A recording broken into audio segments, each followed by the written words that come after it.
Sa isang maliit na kanto ng isang tanyag na fast food restaurant, abalang isang matandang lalaki roon sa pagbibilang ng ilang salaping papel at napakaraming barya sa harap ng cashier. Pinagmamasdan niya ang halagang tatanggapin upang mabayaran ng spaghetti na binili niya. Isa, dalawa, tatlo. Ayan, tama na yata. Ani na matanda. Habang abala si Lolo, lumapit sa kanya si Rengreng, ang cashier na may ngiting magiliw sa mukha. Wag na po, Lolo. Ako na po magbabayad. Libre na po ang spaghetti ninyo. Nagulat si Lolo at muntik na mapanganga. Ngunit bago siyang makasagot, narinig ng manager ng restaurant ang sinabi ni Rengreng. Malakas na tinahak nito ang daan patungo sa kanila. Sino nagsabing pwedeng pulubi rito sa loob ng restaurant? Bago pa man makapagsalita si Rengreng, bigla na lamang nitong inihagis ang spaghetti sa direksyon ni Lolo. Dito rin nahulog ang ilan sa mga spaghetti sa ibabaw ni Rengreng. Nabasa sila pareho at nang makita iyon ng mga ibang customers ay nagkagulo. Grabe naman kayo! Wala namang ginagawang masama ah!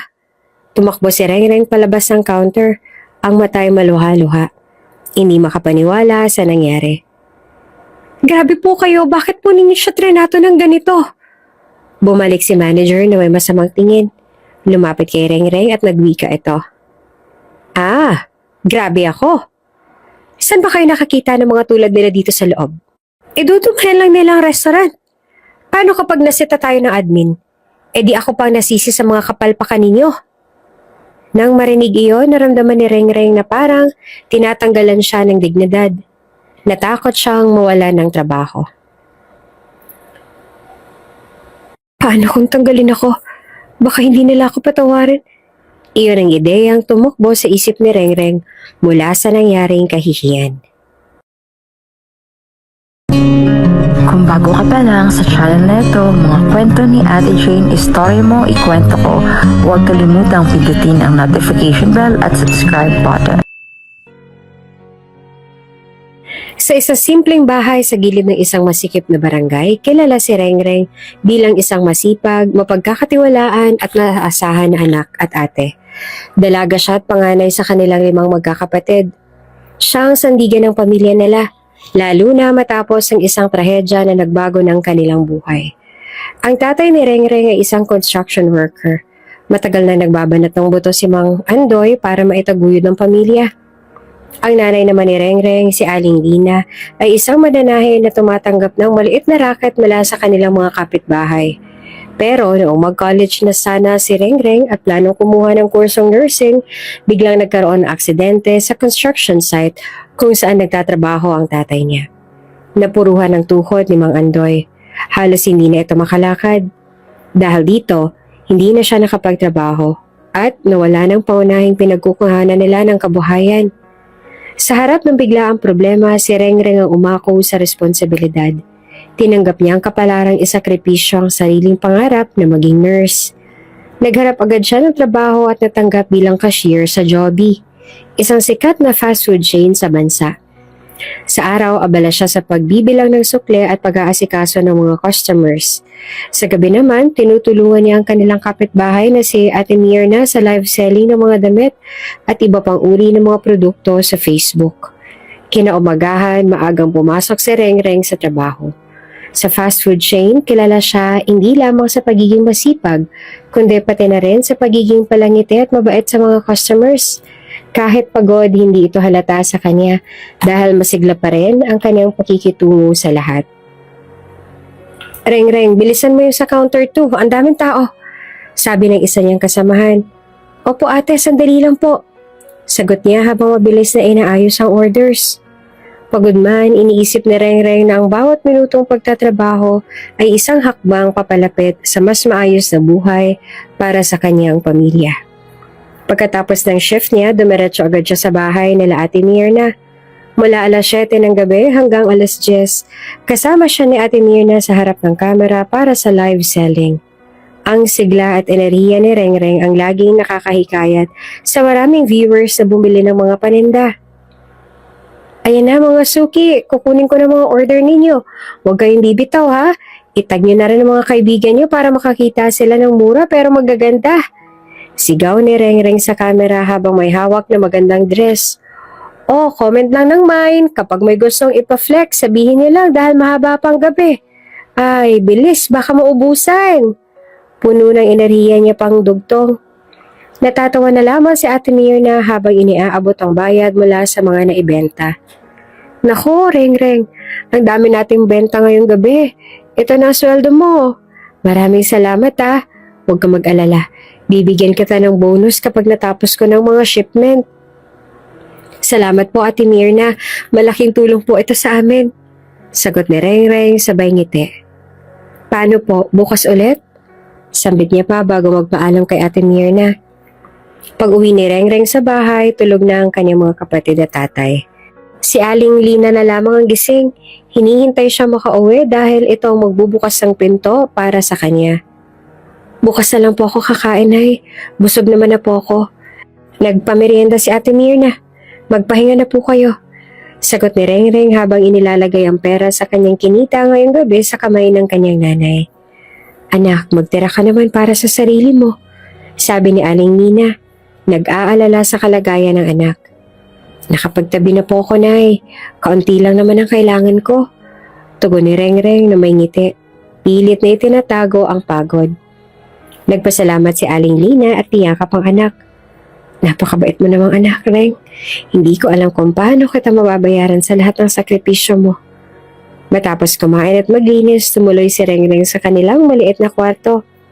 Iisang kwarto lang iyon para sa kanilang 5 magkakapatid kaya masisilayan niya ng mahihimbing ang tulog ng kanyang mga kapatid. Saglit siyang tumigil, pinagmasdan ng mga ito.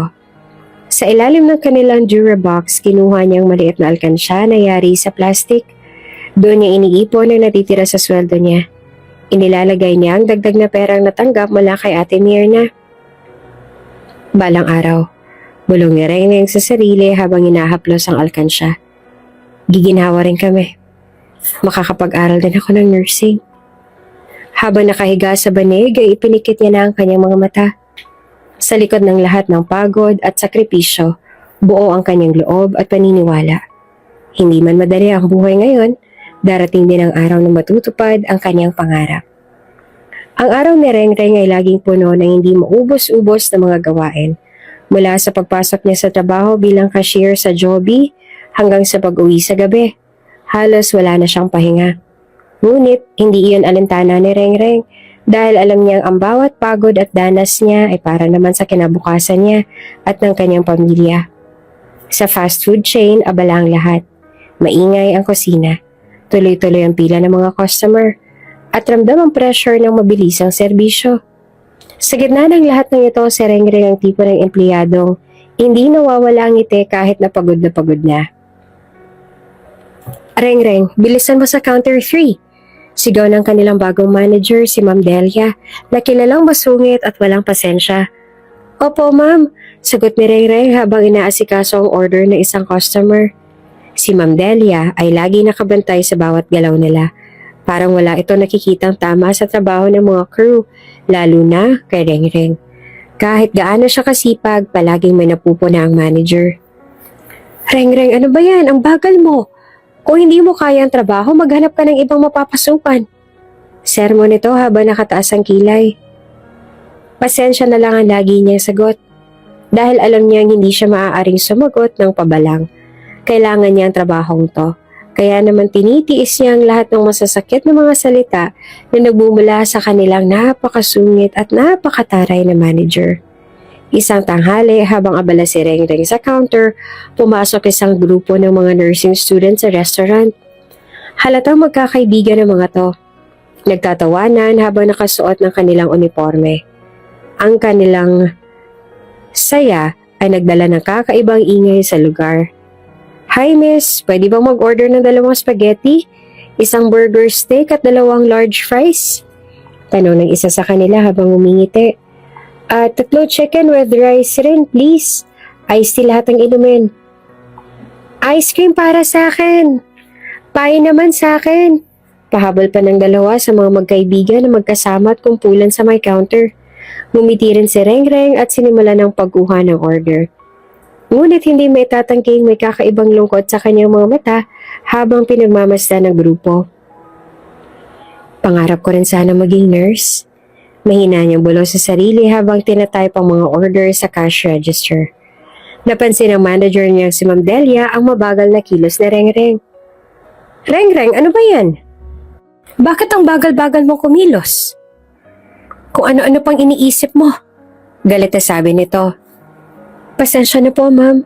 Sagot ni Rengreng at pilit na ngumiti kahit nahihiya. Nakakatuwa lang po kasi silang tingnan. Pangarap ko rin po kasing maging nurse noon. Tumawa si Ma'am Delia, pero hindi ito tawa ng pag-unawa. Ano ngayon kung pangarap mo maging nurse? Wala akong pakialam dyan. Magtrabaho ka ng maayos kung ayaw mong matanggal dito. Sagot nito na puno ng panunuya. Nag-i-imagine ka pa, hoy, huwag mong idamay ang trabaho sa pag-i-ilusyon mo, ha? Tahimik si Rengreng at bumalik na lang sa pagtatrabaho. Hindi niya kayang sagutin ang manager niya. Alam niyang kailangan niyang magtiis dahil mahalaga ang bawat sentimo ng kanyang sahod para sa pamilya niya. Habang patuloy ang araw, hindi maiwasang bumalik sa isip ni Rengreng ang pangarap niya. Nakikita niya mga nursing students na masaya at iniisip niya kung ano kaya ang buhay niya kung natupad ang pangarap niya. Pumikit siya sandali habang naghihintay ng panibagong customer. Rengreng, ayusin mo ang mga tray sa dining area! Sigaw mali ni Ma'am Delia. Tumangu-tango na lamang siya at agad na kinuha ang mga tray na naiwan ng mga customers. Kahit na hindi niya trabaho yon dahil kulang sila sa staff ngayong araw. Habang ginagawa ito, nakita niya ang isang batang babae na masayang kumakain kasama ang pamilya nito. Napangiti siya kahit papaano. Balang araw, mararanasan din namin to. Bulong niya sa sarili. Ay, makakakain din kami ng marami at sobrang sarap. Sa gitna ng kanyang pagtatrabaho, dumating ang kaibigan niyang si Marisa na nagtatrabaho rin sa isang branch ng Joby. Uy, Reng, kumusta ka na? Tanong nito habang nagpapatila ng ulan sa labas ng pinto. Ayos lang, Marisa. Eto, laban lang. Alam mo naman. Sagot ni Rengreng sabay ngiti. Grabe ka, alam mo, hanga talaga ako sa'yo. Kahit pagod na pagod ka, palagi kang masipag at nakangiti. Napangiti si Rengreng. Ngunit may lungkot sa kanyang mga mata. Wala naman tayong choice, 'di ba? Kailangan ko magtrabaho para sa pamilya ko. Baka nga ikaw pa ang maswerte, Marisa. Walang masyadong mataray na manager sa branch ninyo. Natawa si Marisa. Hay nako, kung alam mo lang. Tsaka lahat naman yata ng branch may ganito. Pero ikaw, ibang klase ka talaga. Huwag kang susuko, ha? Ninitian lang ni Rengreng ang kaibigan. Bago ito umalis dahil tumila na ang napakalakas na ulan. Bago matapos ang shift, tumigil si Rengreng sa likod ng counter sandali para humiga ng malalim. Isang matandang lalaking nakatayo malapit sa pintuan ng restaurant. Parang nag-aalangan kung papasok o hindi. Nakita niya ang pag-iisip nito. Ngunit bago niya ito malapitan, dumating na si Ma'am Delia. Rengreng, bumalik ka na dun sa trabaho mo. Sigaw nito. Pasensya na po, ma'am. Sagot ni Rengreng, sabay punas ng pawis sa noo. Sa buong araw na iyon, inisip ni Rengreng ang sinabi ng manager. Alam niya hindi siya pwedeng magkamali o bumagal dahil baka tuluyan siyang matanggal. Sa kabila ng lahat, tiniis niya ang pagod at sakit ng loob. Pagkatapos ng shift, habang papauwi, tahimik lang si Rengreng. Hawak niya ang kanyang maliit na bag na may lamang sweldo mula sa isang araw na puno ng trabaho at sermon. Alam niya hindi pa ito sapat para sa pangarap niyang maging nurse. Pero alam din naman niya ang bawat sentimo ay isang hakbang papunta sa ginhawa ng kanilang pamilya. Bukas ulit, mahina niyang sabi sa sarili. Kakayanin ko pa. Isang ordinaryong araw sa trabaho ang sumulubong kay Rengreng. Tulad ng nakasanayan, abala siya sa pagbibilang ng sukli, pagtanggap ng orders at pag-asikaso ng mga customers. Kahit pagod, hindi nawala ang kanyang ngiti. Kahit alam niya ang bawat galaw niya ay mahigpit na minamasdan ng manager na lang si Ma'am Delia. Rengreng, linisin mo ang mga tray sa dining area pagkatapos mo asikasuhin yan. Utos si Ma'am Delia na walang kahit anong bahid ng konsiderasyon sa boses. Opo, ma'am. Sagot ni Rengreng habang mabilis na tinatapos ang order sa counter. Ang bawat oras sa trabaho ay tila isang mahabang labanan para kay Rengreng. Ngunit, para sa kanyang pamilya, lahat ng pagod at hirap ay kaya niyang tiisin. Dumating ang break time ni Rengreng at saglit siyang naupo sa maliit na mesa sa kanilang break room. Inilabas niya ang baon niyang nilagang itlog at tinapay habang iniisip kung paano niyang hahatiin ang natitirang sweldo sa kanilang gastusin sa bahay. Bigla niyang naramdaman ang pag-vibrate ng kanyang cellphone. Nang tiningnan niya ang screen, tumatawag ang kanyang nanay. "Hello, Nay? Bakit po?" tanong ni Rengreng. Kabado dahil bihira naman tumawag ang nanay niya kapag siya ay nasa trabaho. At dito na nga nagtatapos ang ating unang kabanata. Ano kaya ang dahilan bakit tumawag ang nanay ni Rengreng? At bakit gano'n na lang ang kaba ni Rengreng? Ano-ano kaya mga pagsubok ang haharapin ni Rengreng at pagdadaanan? Abangan sa susunod na kabanata. Kung bago ka pa lang sa channel na ito, mga kwento ni Ate Jane, Story Mo, Ikwento Ko, huwag kalimutang pindutin ang notification bell at subscribe button. Tirso, mahina ngunit puno ng emosyon ang boses si Doña Helen. Ano yun, Helen? Huwag ka magsasalita ng ganyan, huwag kang susuko. Mahal, alam kong hindi na ako magtatagal pero may huling-hiling ako sa'yo. Tirso, ipangako mo sa akin. Nahahanapin mo siya. Hahanapin mo ang anak natin. Kung bago ka pa lang sa channel na ito, mga kwento ni Ate Jane, Story Mo, Ikwento Ko, huwag kalimutang pindutin ang notification bell at subscribe button. Hello, Nay. Bakit po? Tanong ni Rengreng. Kabado dahil bihirang tumawag ang nanay niya kapag siya ay nasa trabaho. Anak, sinugod namin si Bunso sa ospital. Kinukumbulsyon siya kanina. Halos umiiyak na sagot ni Aling Lina mula sa kabilang linya. Nanlumo si Rengreng. Ano po? Ano po nangyari kay Bunso? May lagnat siya mula pa kagabi, pero ngayon lang siya nakumbulsyon. Sabi ng doktor baka dengue raw, pinapakonfine siya. Kahit nanginginig ang kamay, agad na tumayo si Rengreng at pumunta sa manager para magpaalam. Ma'am Delia, pasensya na po pero kailangan ko po muna umuwi. Sinugod po sa ospital ang bunso kong kapatid. Pakiusap niya. Halos maiyak na sa kaba at stress. Tiningnan siya ng manager mula ulo hanggang paa. Tila hindi naniniwala sa kanyang sinasabi. O sige, pero kaltas yan sa sweldo mo. Malamig na sagot naman ni Ma'am Delia. Napapikit ng mariin si Rengreng. Pasensya na po. Sagot niya kahit gusto niyang ipakita ang inis. Sa isip niya, grabe naman siya. Emergency na nga, kakaltasan pa ako. Wala na talagang awa. Dumating si Rengreng sa ospital na punong-puno ng kaba. Nadatnan niya sa waiting area ang nanay niya, si Aling Lina. Hawak-hawak ang kamay ng bunso nilang kapatid na si Junjun. Nang makita siya ng nanay niya, agad itong tumayo. Anak, pasensya ka na, hindi ko alam kung saan tayo kukuha ng pambayad. Sambit ni Aling Lina, bakas ang takot sa mukha. Pero baka mautang muna ako kay Kamarsing, baka mabigyan tayo. Nilapitan ni Rengreng ang nanay niya at niyakap ito. Huwag kayo mag-alala, Nay. Gagawa po ako ng paraan. Bantayin niyo lang po si Bunso. Lumapit ang doktor at ipiniliwanag na kailangan manatili ni Junjun sa ospital dahil sa dengue. Kailangan daw ng agarang gamutan para hindi lumala ang kondisyon nito. Ngunit, hindi libre ang lahat ng kailangang proseso at gamot. Habang pauwi, iniisip ni Rengreng kung saan sila kukuha ng pera. Kapos na ang kanilang ipon at wala naman silang maaasahang iba. Sa kawalan na magagawa, lumapit si Rengreng kay Ate Mirna kinagabihan matapos ang kanyang live selling. Ate Mirna, pasensya na po. Pero pwede po ba ako makahiram ng kaunting pera? Sinugod po sa ospital ang kapatid ko.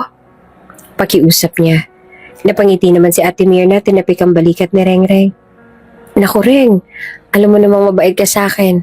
Huwag ka mag-alala, papahirapin kita. Basta sabihan mo lang ako kung kailan mo mababayaran, ha? Importante muna na gumaling ang kapatid mo. Maraming salamat po Ate Mirna. Hindi ko po kayo tatakbuhan. Babayaran ko po, promise. Sagot ni Rengreng habang pigil ang luha. Isang gabi, habang nag-aayos sa mga gamit at damit si Aling Lina para dadalhin sa ospital, narinig ni Rengreng ang usapan ng kanyang mga magulang sa sala. Kakarating lang ni Rengreng mula sa live selling, pero saglit siyang tumigil sa may pinto ng kwarto at nakinig. Mahal, alam mo ba na nahihiya na talaga ako kay Rengreng? Animang Andoy na nakaupo sa wheelchair sa harap ng mesa. Pareho tayo, Andoy. Sobra ng hirap ng anak natin. Alam ko na kung minsan, pinipilit na lang niyang umiti kahit halata namang pagod na siya. Sagot ni Aling Lina habang inaayos ang ilang damit ni Junjun. Tapatin mo nga ako, Lina. Ano bang iniisip mo? Tanong ni Mang Andoy. Hinihiling ko lang, sana balang araw, makamit ni Rengreng ang kaginawaan na nararapat sa kanya. Napakabuti niyang anak. Lahat ng sakripisyo ginagawa niya para sa atin, kahit mahirap na siya. Saglit namang natigilan si Aling Lina bago magpatuloy. Kahit na nasasakripisyo niya ng sarili niyang pangarap, at kahit na, alam mo na, maraang tumigil si Aling Lina at makahulugang tiningnan ng asawa. Tahimik na nakikinig si Rengreng sa mga sinabi ng kanyang mga magulang. Hindi niya alam kung bakit pero tila may kirot sa dibdib niya. Sa isip niya, handa naman akong gawin ang lahat para sa pamilya ko. Pero sana, balang araw, makita nilang sulit ang lahat ng paghihirap ko. Habang tumutulo ang ilang luha mula sa kanyang mga mata, napagtanto ni Rengreng na kahit gaano kahirap ang buhay, hindi niya maaaring bitawan ang kanyang pangarap. Hindi lang para sa kanya, kundi para na rin sa kanyang pamilya. Dadalhin ko sila sa ginhawa, kahit ano pang mangyari. Mahina niyang bulong sa sarili bago tuluyang pumasok sa kwarto at humiga sa banig. Sa isang pribadong ospital sa lungsod, nakaupo sa isang malambot na upuan si Don Tirso. Isang kilalang negosyante at isa sa pinakamayamang tao sa bansa. Nakatitig siya sa bintana ng klinik. Tila malayong iniisip habang hinihintay ang doktor na nagbigay ng kanyang regular na check-up. Hindi nagtagal ay dumating ang doktor. Isang lalaking nasa edad 40 na nakasuot ng puting coat. Bitbit nito ang clipboard na may resulta ng ilang tests na isinagawa sa kanya. Don Tirso, bati ng doktor habang umupo sa harapan niya. Oo, ano na, may sakit ba ako? Tanong ni Don Tirso, diretsahan at seryoso ang boses nito. Napangiti ng bahagya ang doktor, halatang sanay na sa pagiging prangka ng matanda. Wala naman po kayong sakit ngayon, pero kailangan niyo pong mas pagtuunan ng pansin ang kalusugan ninyo. Tumatanda na kayo, Don Tirso. Mahina na ang resistensya at mas prone na kayo sa iba't ibang uri ng sakit. Sumandal si Don Tirso sa upuan at tumango. Ayun lang ba, Dok? Ano pa? Napabuntong hiningang doktor bago magpatuloy. Mas mainam po sana kung palagi kayong may kasama mula sa pamilya ninyo. Ang pagkakaroon ng pamilya sa tabi nyo ay malaking tulong. Hindi lamang sa pisikal na kalusugan, kundi pati na rin sa emosyonal na aspeto. Tahimik na tumitig si Don Tirso sa doktor. Ilang segundong lumipas bago siya nagsalita. Iyan ba ang payo mo na dapat ay may pamilya ako mag-aalaga sa akin? Opo, Don Tirso. Ang suporta ng pamilya ay mahalaga sa inyong edad. Sagot ng doktor. Tumango naman si Don Tirso ngunit halatang walang balak na pag-usapan pa ito. May kailangan pa ba akong hintayin na resulta ng tests? May iba pa pong mga tests na dapat gawin pero sa ngayon ay maayos naman na ang kalagayan ninyo. Sagot ng doktor. Kung ganon, uuwi na ako. Sabi ni Don Tirso habang tumayo gamit ang kaniyang tungkod. Pagdating sa bahay, naglakad si Don Tirso papasok ng kanyang malawak na mansyon. Halos tahimik ang paligid maliban sa tunog ng kanyang mga sapatos na tumatama sa marmol sa sahig. Malaki at marangya ang bahay, ngunit halata ang lamig nito. Walang nararamdamang init ng pamilya at tila nakakalunod ang katahimikan. Habang nakaupo sa kanyang malaking upuan sa sala, kinuha ni Don Tirso ang telepono at tinawagan ng kanyang sekretarya. May balita ba? Tanong niya sa matigas na tono. Wala pa po, Don Tirso, pero patuloy pong gumagawa ng paraan ng team para hanapin siya. Sagot ng sekretarya mula sa kabilang linya. Hindi kumibo si Don Tirso. Napabuntong hininga na lamang siya bago magsalita. Sige, balitaan mo ako kapag may nangyari at may usad na. Makakaasa po kayo, Don Tirso. Sagot ng sekretarya bago ibaba ang tawag. Pagkapasok ng tawag, tahimik na nagmasid si Don Tirso sa paligid ng kanyang mansyon. Mula sa magagarang chandelier hanggang sa mga antigong kagamitan, halata ang yaman niya. Ngunit sa kabila ng lahat ng yaman at karangyaan, malungkot ang kanyang mukha. Napatingin si Don Tirso sa kanya sa isang lumang larawan na naka-frame sa ibabaw ng mantel ng fireplace. Larawan niyon ng kanyang yumaong asawa na si Doña Helen. Isang gabi puno ng emosyon ang huling mga sandali ni Doña Helen. Nasa kanyang deathbed ito. Maputla ngunit nananatiling elegante kahit mahina na ang katawan. Si Don Tirso naman ay nakaupo sa tabi ng kama at hawak ang kamay ng kanyang asawa. Tirso. Mahina ngunit puno ng emosyon ang boses ni Doña Helen. Ano yon, Helen? Huwag kang magsalita ng ganyan, huwag kang susuko. Sagot ni Don Tirso, pilit na pinipigilan ng luhang namumuo sa kanyang mga mata. Ngumiti si Doña Helen. Isang ngiti na puno ng pagmamahal at panghihinayang. Mahal, alam kong hindi na ako magtatagal, pero may huling hiling ako sa'yo. Huwag kang magsalita ng ganyan. Gagawin ko ang lahat para gumaling ka. Sagot naman ni Don Tirso, nanginginig ang boses. Ngunit matatag si Doña Helen. Tirso, ipangako mo sa akin. Nahahanapin mo siya. Hahanapin mo anak natin. Napatigil si Don Tirso. Ang matapang na lalaki na sanay sa mga mahihirap na desisyon sa negosyo ay tila isang bata sa harap ng kanyang asawa. Oo, Helen. Hahanapin ko siya. Pangako. Habang nakatingin sa larawan ni Doña Helen, isang mabigat na buntong hininga ang pinakawala ni Don Tirso. Tumayo siya't lumakad patungo sa mesa kung saan naroon ang isa pang lumang larawan. Larawan ng kanilang anak. Isang maliit na batang babae ang nasa larawan. Nakangiti habang hawak ang kamay ng kanyang ina. Napakaganda ng bata, ngunit puno ng kirot ang mga mata ni Don Tirso habang tinititigan ito. Sana mahanap na kita, anak. Mahina niyang sabi habang ipinipikit ang kanyang mga mata. Pilit na inaalala ang mga panahong masaya pa sila bilang isang pamilya. Sa malawak at marangyang opisina ng kanyang abogado, nakaupo si Don Tirso. Seryoso ang mukha habang nakikinig sa paliwanag ng abogado.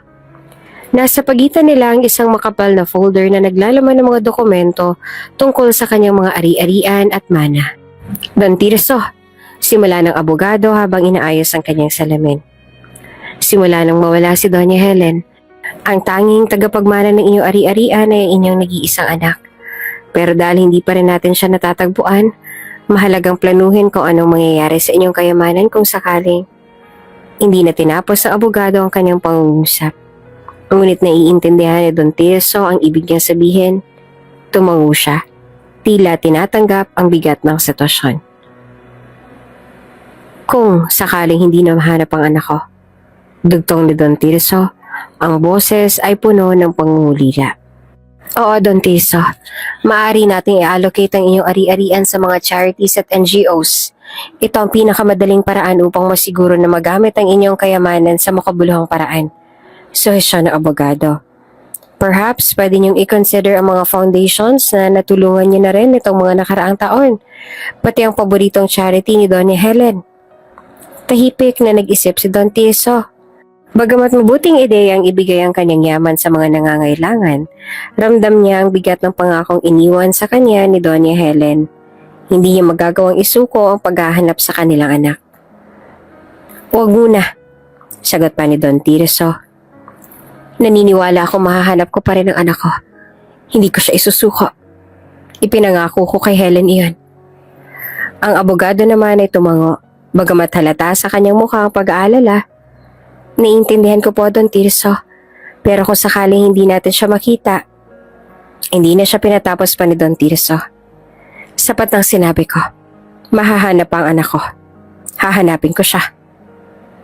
Kinagabihan habang nag-iisa si Don Tirso sa kanyang mansyon, muli siya napaisip. Ano nga ba mangyayari kung hindi matagpuan ang anak niya? Sino ang karapat-dapat na tumanggap ng kanyang kayamanan? Sino ang tunay na nangangailangan at nagdudusa sa kabila ng kasaganahan ng mundo? Napatingin siya sa isang lumang larawan ng kanyang asawa at anak. Ang pangako niya kay Doña Helen ang tumitibay sa kanyang loob. Ngunit hindi niya maiwasang makaramdam ng pagdududa.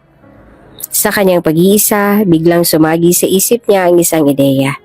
Isang paraan upang makita kung sino ang karapat-dapat at tunay na nangangailangan.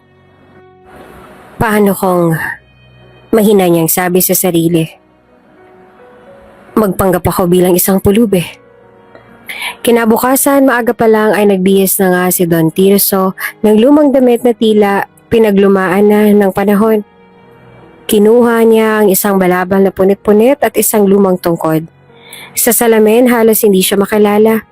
Hindi na siya makapangyarihang Don Tirso, kundi isang ordinaryong matandang wala sa buhay.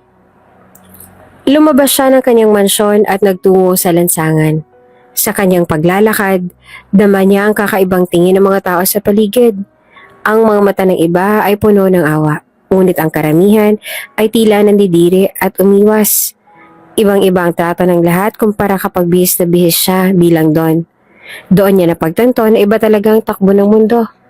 Paano pa kaya sa mga taong talagang nasa ilalim ng gulong ng buhay? Nang papadaan siya sa isang sikat na fast food chain, ang Jollibee, napansin niya ang napakahabang pila sa loob at talagang mukhang dinadagsa ito ng mga parokyano. Naisip niyang pumasok upang tingnan kung papaano siyang pakikitunguhan ng mga tao roon. At dito na nga nagtatapos ang ating kabanata. Ano kayang kahihinatnan sa pagpapanggap na ito ng Don? Mahanap niya na kaya ang kanyang matagal nang hinahanap na kanilang anak? Abangan sa susunod na kabanata. Kung bago ka pa lang sa channel na ito, mga kwento ni Ate Jane, Story Mo, Ikwento Ko, huwag kalimutang pindutin ang notification bell at subscribe button. Hanapin mong babaeng cashier na yon sa Jollibee. Siya ang nais kong mag-alaga sa akin. Kung bago ka pa lang sa channel na ito, mga kwento ni Ate Jane, Story Mo, Ikwento Ko, huwag kalimutang pindutin ang notification bell at subscribe button. Nang mapadaan siya sa isang sikat na fast food chain, ang Jollibee, napansin niya ang mahabang pila sa loob at talagang mukhang dinadagsa ito ng mga parokyano. Naisip niyang pumasok upang tingnan kung paano siyang pakikitunguhan ng mga tao roon. Pagpasok niya, agad niyang naramdaman ang lamig ng aircon at ang amoy ng pagkain. Lumapit siya sa counter kung saan nakapila ang iba't ibang tao. Doon niya nakita si Rengreng, abala sa pagtanggap ng order. Halata sa mukha ng dalaga ang pagod, ngunit pilit pa rin siyang umingiti sa mga customer. Habang abala ito, nilapitan siya ni Don Tirso. Ineng, mahina niyang tawag. Napatingin si Rengreng. Opo, Lolo, ano pong kailangan nila? Ano bang pinakamasarap dito? Masarap ba yang, ano ang tawag dito, spaghetti? Tanong ni Don Tirso. Pilit na inaalala ang tamang bigas ng spaghetti. Spaghetti nga ba, Ineng? Ngumiti si Rengreng. Opo, Lolo, masarap po yan. Tsaka po ang chicken nila, yun po ang pinakamabenta rito sa Jollibee, Lolo. Masarap po talaga. Magkano ba? Tanong naman ni Don Tirso habang kunwari nagbibilang ng bariyang nasa bulsa niya. Nang marinig niya ang presyo, napakamot siya sa ulo at tila nag-alangan. Mahal pala. Sige, spaghetti na lang. Habang nagbibilang ng pera si Don Tirso, napansin ni Rengreng na hirap itong makumpleto ang bayad. Agad naman siya nagdesisyon. Lolo, ako na po magbabayad, sabi ni Rengreng. Nakangiti pa sa matanda. Ha? Ay hindi, kaya ko na to, sagot ni Don Tirso. Pilit na binibilang ang bariyang meron siya. May bariya naman ako rito, marami. Habang nagpipilit si Don Tirso, nagsimula na magreklamo ang mga tao sa likod ng pila. Ang tagal naman, sigaw ng isa pang customer. Nakakainis, baka hindi naman pala kayo magbayad, dagdag pa ng isa. Narinig ng manager ang kaguluhan at agad na lumapit. Ang manager na si Ma'am Delia, isang babae na kilala sa pagiging mahigpit at walang pasensya, ay hindi natuwa sa nakitang eksena. Ano nangyayari dito? Tanong ni Ma'am Delia na taas pa ang kilay. Nang makita niyang si Rengreng ay nagsabing siya na magbabayad, nag-init ang ulo nito.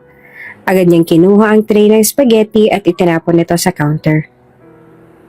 Sino nagsabi na pwedeng pulubi dito? Galit na sabi ng manager. Nagkalat ang spaghetti sa counter at natapunan pa si Don Tirso at si Rengreng. Napahiya ang dalaga.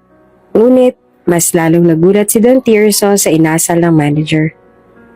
Grabe naman po kayo, sabi ni Rengreng. Hindi na napigilan ang kanyang luha. Ano? Ako? Grabe? Sigaw ng manager. Kung ayaw mong matanggal, magtrabaho ka ng maayos at huwag kang magbayad para sa ibang tao. Napansin ni Rengreng na may bantang mawalan siya ng trabaho. Wala siyang nagawa kundi ang tumahimik na lamang. Ngunit halata sa mukha niya ang labis sa lungkot at takot. Tahimik na nakamasid si Don Tirso sa gilid. Nakita niya ang kabutihang loob ni Rengreng at ang pagmamalupit ng manager. Pagkatapos ng insidenteng yon, tinanggal agad ng manager si Rengreng sa trabaho. Napaluha ang dalaga habang inaayos ang kanyang gamit. Alam niyang malaking problema ito. Lalo na't kailangan niyang bayaran ng utang na ginamit para sa pagpapagamot ng kanyang bunsong kapatid na si Junjun. Samantala, si Don Tirso ay lumabas ng Joby. Puno ng awa para sa dalaga. Habang naglalakad papalayo, naisip niya ang kabutihan ni Rengreng ay higit pa sa yaman o estado ng buhay. Sa kabila ng hirap ng dalaga, nagawa pa rin itong tumulong sa isang tulad niya. Isang taong akala nito ay isang pulubi lamang. Tahimik siyang nagdasal.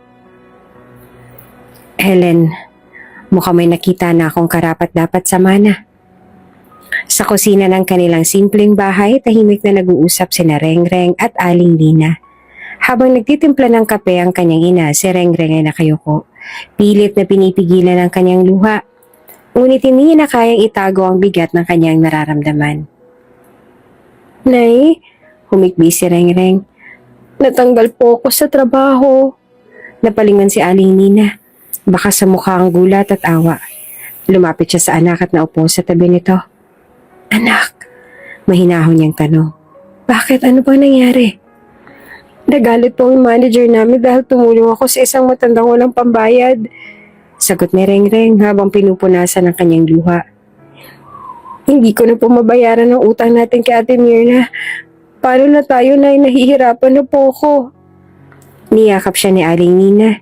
Pilit na binibigyan ng lakas ang anak kahit na siya rin ay punong-puno ng pag-aalala. Pasensya ka na anak. Kung may magagawa lang ako para gumaan ang buhay mo. Maluha-luha nitong wika dahil naaawa siya sa kalagayan ng anak. Na hindi ko po kayo sinisisi. Sagot ni Rengreng na nanginginig ang boses. Gusto ko lang pong makatulong, pero parang wala na ako magawa.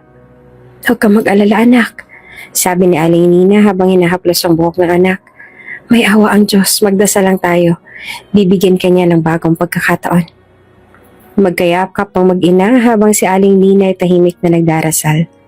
Sa puso ni Rengreng, umaasa siyang darating ang araw na muling gagaan ang kanilang buhay. Samantala, sa malawak na veranda ng kanyang mansyon, si Don Tirso ay umiinom ng tsaa habang malalim ang iniisip.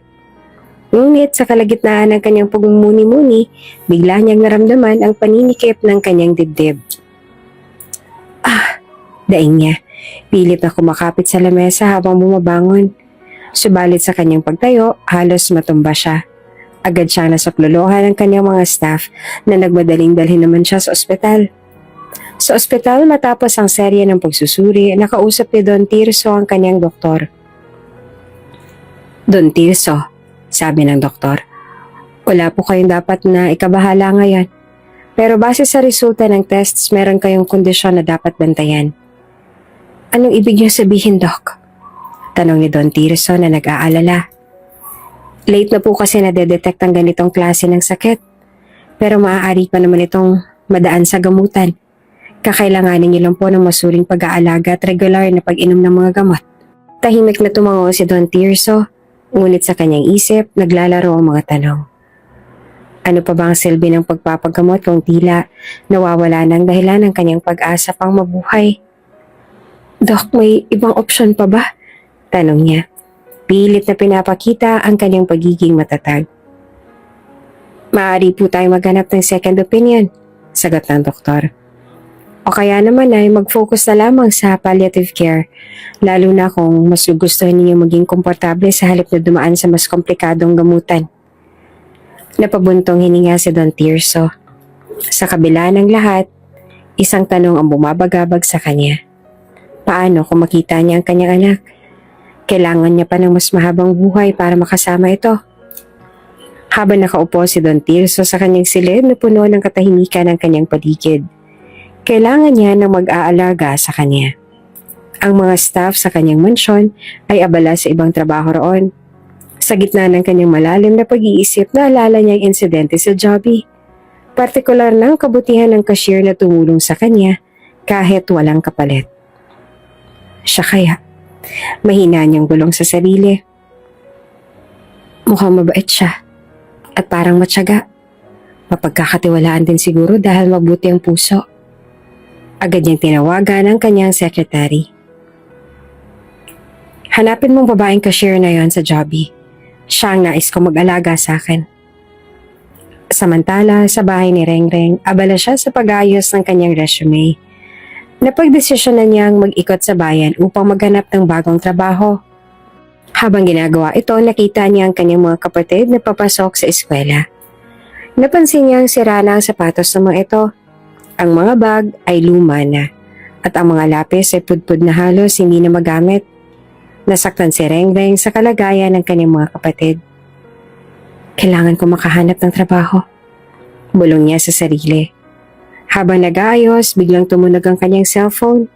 Isang tawag mula sa hindi kilalang numero. Hello? Sagot niya. Magandang araw, ikaw ba si Rengreng? Tanong ng boses sa kabilang linya. Opo, sino po sila? Ako si Miss Sarmiento, secretary ni Don Tirso. Pinapupunta ka niya sa isang address. Kailangan niya ng tagapag-alaga na stay-in. Interesado ka ba? Nagulat si Rengreng. Don Tirso? Tagapag-alaga? Sigurado po ba kayo? Oo. Kung interesado ka, pumunta ka bukas. Ite-text ko sa'yo ang address. Napaisip si Rengreng. Bagamat may kaba at pag-aalinlangan, naalala niya ang kanyang kapatid at ang kanilang pangangailangan. Wala na siyang ibang mapagpipilian. Sige po, pupunta ako, sagot niya. Kinabukasan, dumating si Rengreng sa address na ibinigay sa kanya. Napamangha siya sa sobrang laki at gara ng mansyon.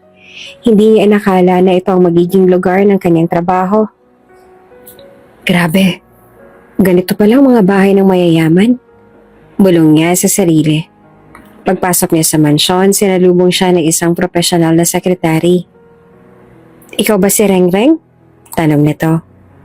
Opo, sagot niya na halatang kinakabahan. Halika, ipapaliwanag ko ang magiging trabaho mo, sabi ng sekretary. Kailangan mo lang alagaan si Don Tirso, stay in ang trabaho, at lahat ng pangangailangan mo ay provided na. Habang nagpapaliwanag ang sekretary, biglang bumaba si Don Tirso mula sa itaas na palapag. Dahan-dahan itong naglakad gamit ang kanyang tungkod. Ang kanyang presensya ay tahimik ngunit may otoridad. Paglingon ni Rengreng, nagulat siya sa nakita. Lolo? Bulalas niya. Ngumiti si Don Tirso. Ikaw nga ang pinapahanap ko, iha. Mabuti naman at pumayag ka. Hindi makapaniwala si Rengreng na ang aalagaan niya ay ang matandang tinulungan niya sa Joby. Hindi pala ito pulube. Bagkus sa isa itong mayamang Don. Napakalaking oportunidad ang naibigay sa kanya ngayon. Sa kabila ng kanyang kaba, naramdaman niya ang gaan ng loob kay Don Tirso. Salamat at pumunta ka, sabi ni Don Tirso. Mukhang mabait kang bata at alam kong mapagkakatiwalaan kita. Ngumiti si Rengreng at sa unang pagkakataon nakaramdam siya ng pag-asa sa kabila ng lahat ng mga hirap at pagsubok na kanyang pinagdaanan. Naging makulay at puno ng pagbabago ang bawat araw ni Rengreng sa mansyon ni Don Tirso. Sa kabila ng kanyang kaba noong una, mabilis na nakasanayan ni Rengreng ang bagong trabaho bilang tagapag-alaga ng matandang mayaman. Maagang nagigising si Rengreng araw-araw upang asikasuhin si Don Tirso. Bago pa man ito magising, nakaayos ng kanyang almusal sa dining table, kasabay ng maligamgam na tsaa na paborito nito. Maingat niyang sinusunod ang lahat ng bilin ng doktor tungkol sa pagkain at gamot ni Don Tirso. Magandang umaga, Lolo. Bati ni Rengreng isang umaga habang sinisilbihan si Don Tirso ng tsaa. Paborito niyo po ito, 'di ba? Sinigurado ko pong tamang timpla. Ngumiti si Don Tirso. Isang bihirang pangyayari mula nang mamatay ang kanyang asawa. Salamat, Ineng. Napakabait mo talaga. Naku, Lolo, trabaho ko po ito. Sagot naman ni Rengreng habang nakangiti rin. Pero gusto ko pong gawin ng maayos para maging komportable kayo. Habang inaalagaan ni Rengreng si Don Tirso, unti-unti silang nagiging malapit sa isa't isa. Si Don Tirso na dati ay tila mahirap lapitan at laging seryoso, ay natutong maging mas bukas kay Rengreng. Ramdam niya ang kabutihan ng dalaga at ang pagiging masiyahin nito ay nagbibigay ng kakaibang sigla sa kanya. Isang araw habang nagpapahinga si Don Tirso sa kanyang silid, biglang pumasok si Rengreng na may dalang mga bulaklak. Lolo, napansin ko pong walang masyadong kulay sa silid ninyo, sabi ni Rengreng. Kaya naisipan kong mamitas ng mga bulaklak sa malawak ninyong hardin. Gusto niyo po bang ilagay ko dito sa tabi ng bintana? Tumingin si Don Tirso sa mga bulaklak na dala ni Rengreng. Hindi ko naisip na may halaga pa ang mga bulaklak sa ganitong edad ko, sabi niya ngunit ngumiti rin. Salamat, Eneng. Ang ganda nga naman talaga ng kulay nila, no? Habang inaayos ni Rengreng ang mga bulaklak, napansin niya ang isang larawan sa bedside table ni Don Tirso. Isang lumang litrato yan ng isang babae at isang batang babae na tila hawig kay Don Tirso. Lolo, sila po ba ito? Tanong ni Rengreng habang maingat na tinitingnan ang larawan. At dito na nga nagtatapos ang ating kabanata. Ano kayang madidiskubre ni Rengreng sa pagtatrabaho niya kay Don Tirso? Anong klaseng gantimpala kayang naghihintay sa pagiging mabait niya sa kanyang kapwa? Abangan sa susunod na kabanata. Kung bago ka pa lang sa channel na ito, mga kwento ni Ate Jane, Story Mo, Ikwento Ko, huwag kalimutang pindutin ang notification bell at subscribe button. Rengreng, kung gusto mo nang umuwi para makita ang pamilya mo, pwede naman. Paano po kayo, Lolo? Sino po mag-aalaga sa inyo kung aalis ako? Kung bago ka pa lang sa channel na ito, mga kwento ni Ate Jane, Story Mo, Ikwento Ko, huwag kalimutang pindutin ang notification bell at subscribe button. Lolo, sila po ba ito? Tanong ni Rengreng habang maingat na tinitingnan ang larawan. Oo, sagot ni Don Tirso. Tila naging emosyonal. Ang asawa ko, si Doña Helen, at ang anak namin na matagal ko nang hinahanap.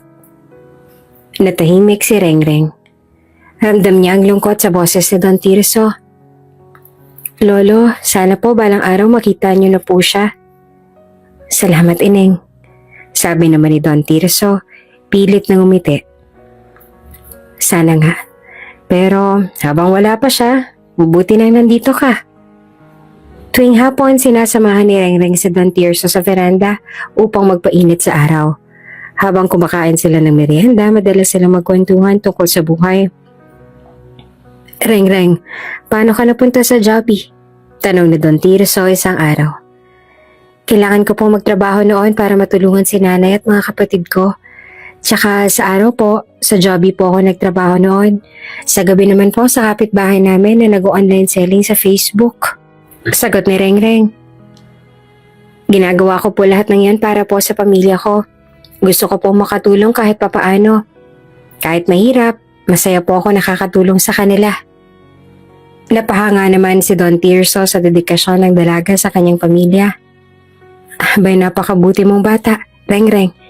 Hindi lahat ng tao ay handang magsakripisyo para sa pamilya nila. Ngumiti si Rengreng. Ganon din po kayo, Lolo. Nakikita ko pong ginagawa niyo rin ang lahat para mahanap ang anak ninyo. Sana balang araw makita niyo po siya. Pero hindi mo ba nais na makapag-aral? Sayang naman at mukhang marami ka pang pangarap. Usisa pa ni Don Tirso. Malungkot naman ang umiti si Rengreng. Pangarap ko po na maging nurse. Pero hindi pa po kaya sa ngayon eh. Sa susunod na lang po. Tsaka na lang po siguro kapag may sapat ng pera. Napatango na lamang si Don Tirso sa parehong awat hanga sa dalaga. Kaya pala mahusay itong mag-alaga dahil nais itong maging nurse. Habang tumatagal, naging mas madali para kay Don Tirso na tanggapin ang kanyang kalagayan. Ang dati niyang lungkot at kawalang pag-asa ay unti-unting napalitan ng kaginawaan dahil sa presensya ni Rengreng. Nakikita niya ang kabutihan ng dalaga sa bawat simpleng bagay na ginagawa nito. Mula sa pagsisilbi ng pagkain hanggang sa pag-aalaga sa kanya tuwing masama ang kanyang pakiramdam. Isang gabi, habang inaayos ni Rengreng ang mga gamot ni Don Tirso, napansin nito na tahimik lang matanda. Lolo, may iniisip po ba kayo? Tanong ni Rengreng. Ay, wala naman, Ineng. Sagot ni Don Tirso, ngunit halata sa kanyang boses na may bumabagabag sa kanya. Iniisip ko lang ang mga napagdaanan ko sa buhay. Minsan, pakaramdam ko, wala nang saysay ang lahat. Huwag niyo pong sabihin yan, Lolo. Sagot ni Rengreng. Marami pa po kayo maibibigay sa mundo. Kung hindi po dahil sa inyo, wala po akong trabaho ngayon. Malaki po na itulong ninyo sa akin. Niyakap ni Rengreng ang matanda. At kahit na hindi sanay si Don Tirso sa ganitong uri ng lambing, naramdaman niya ang init at sinseridad ng dalaga. Habang inaalagaan ni Rengreng si Don Tirso, hindi niya maiwasang mapansin ang malungkot na atmosphere ng mansyon. Kahit gaano itong kaganda at kalaki, ramdam niya ang kawalan ng buhay dito. Isang araw naisipan niyang magdala ng kaunting kasiyahan sa lugar. Sa tulong ng ilang staff, naglagay siya ng mga dekorasyon at nagpatugtog ng masayang musika sa sala. Anong ginagawa mo, Ineng? Tanong ni Don Tirso nang makita ang dekorasyon. Lolo, gusto ko lang po magdala ng kaunting saya rito sa mansyon. Sagot ni Rengreng. Pwede po ba kayong sumayaw? Natawa si Don Tirso sa tanong ni Rengreng. Sumayaw? Hindi na bagay sa akin ang ganyan. Subukan niyo lang po, Lolo. Pilit ni Rengreng. Hinawakan niya ang kamay ng matanda at dahan-dahang inikot ito. Napangiti si Don Tirso habang pinapanood ang kasiyahan ni Rengreng. Sa mga simpleng sandaling ito, nakikita niya kung paanong nabibigyan ng bagong kulay ang kanyang buhay. Sa bawat araw na lumilipas, mas lalong nararamdaman ni Don Tirso na tama ang kanyang naging desisyon na kunin si Rengreng bilang tagapag-alaga. Hindi lang ito tumutulong sa kanyang kalusugan kundi pati na rin sa pagbabalik ng kanyang pananaw sa buhay.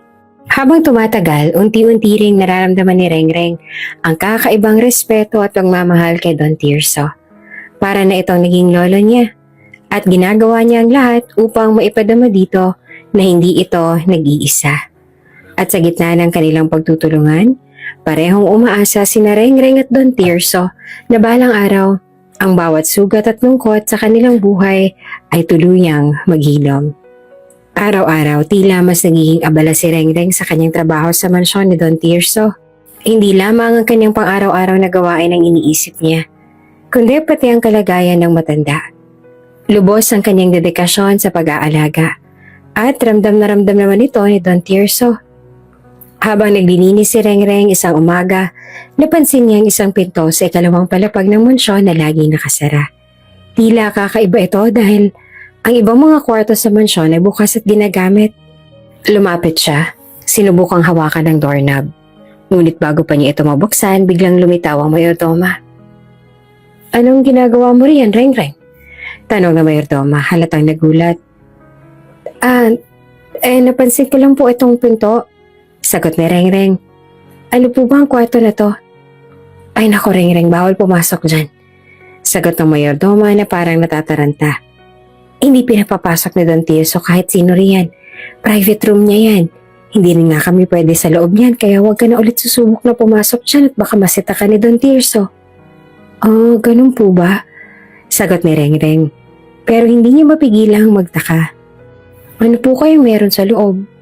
Huwag mo nang alamin, halika na. Tulungan mo na lang akong dalhin tong mga kortina sa laundry room. Sabi ng mayordoma, sabay abot ng laundry basket kay Rengreng. Habang naglalakad pababa si Rengreng dala ang mga kortina, patuloy siyang napapatingin sa direksyon ng misteryosong pinto. Inisip niya kung bakit ganong kahigpit ang pagbabantay rito, subalit pinilit niyang ibaling na lamang ang isip sa kanyang trabaho. Sa gabi, tulad ng nakagawian, tumatawag si Rengreng kay Aling Nina para mangamusta. Nay, kamusta po kayo riyan? Tanong ni Rengreng habang nakaupo sa veranda ng mansyon. Eto anak, ganun pa rin, pero bumubuti na dahil sa laking tulong ng mga naipapadala mo sa amin. Hinihintay ka ng mga kapatid mo, kailan ka ba uuwi? Tanong ni Aling Nina. Napaisip si Rengreng. Nay, hindi pa po sigurado.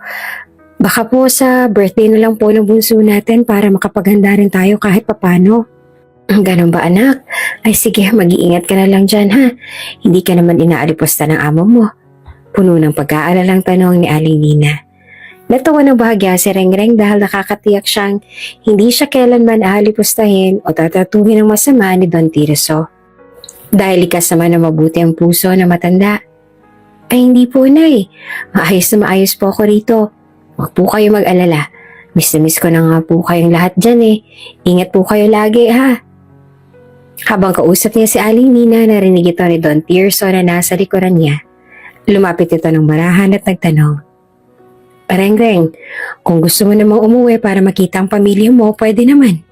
Nagulat si Rengreng at agad siyang bumaling kay Don Tirso. Paano po kayo lolo? Sino po mag-aalaga sa inyo kung aalis ako? Natigilan si Don Tirso. Muling napagtanto niya ang kabutihan ng dalaga. Napakabait mo talaga, Ineng. Salamat sa inaalala mo ako, ha? Sabi ni Don Tirso. Ngumiti si Rengreng. Hindi po, Lolo. Gusto ko lang po siguraduhin maayos kayo bago ako umuwi ng sandali. Tsaka na lang po ako uuwi sa birthday na lang po ng kapatid ko. Dama ni Don Tirso ang sinseridad sa boses ng dalaga. Hindi niya mapigilang magpasalamat. Sa isip-isip niya, kung meron man akong dapat bigyan ng mana mula sa mga kayamanan ko, isa si Rengreng sa mga karapat-dapat na makatanggap nito. Sa tulong ng maayos sa pag-aalaga ni Rengreng, unti-unting bumubuti ang lagay ni Don Tirso. Natututo na rin itong maglakad ng mas matagal at mas madalas na lumabas sa veranda upang magpainit sa araw. Lolo, ang galing niyo po. Mas malakas na po kayo ngayon. Tuwang-tuwang sabi ni Rengreng isang umaga habang tinutulungan siyang maglakad. Ngumiti naman si Don Tirso at nagsabing, ikaw ang dahilan, Ineng.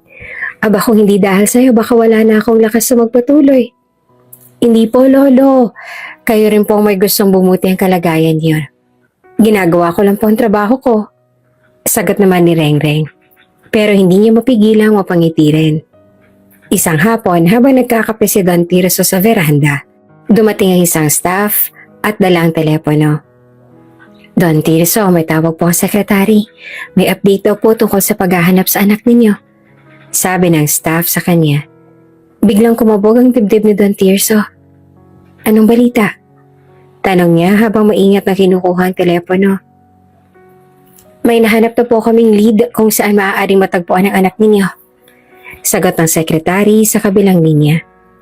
Hindi pa po kumpirmado pero mukhang may potensyal po ang impormasyon.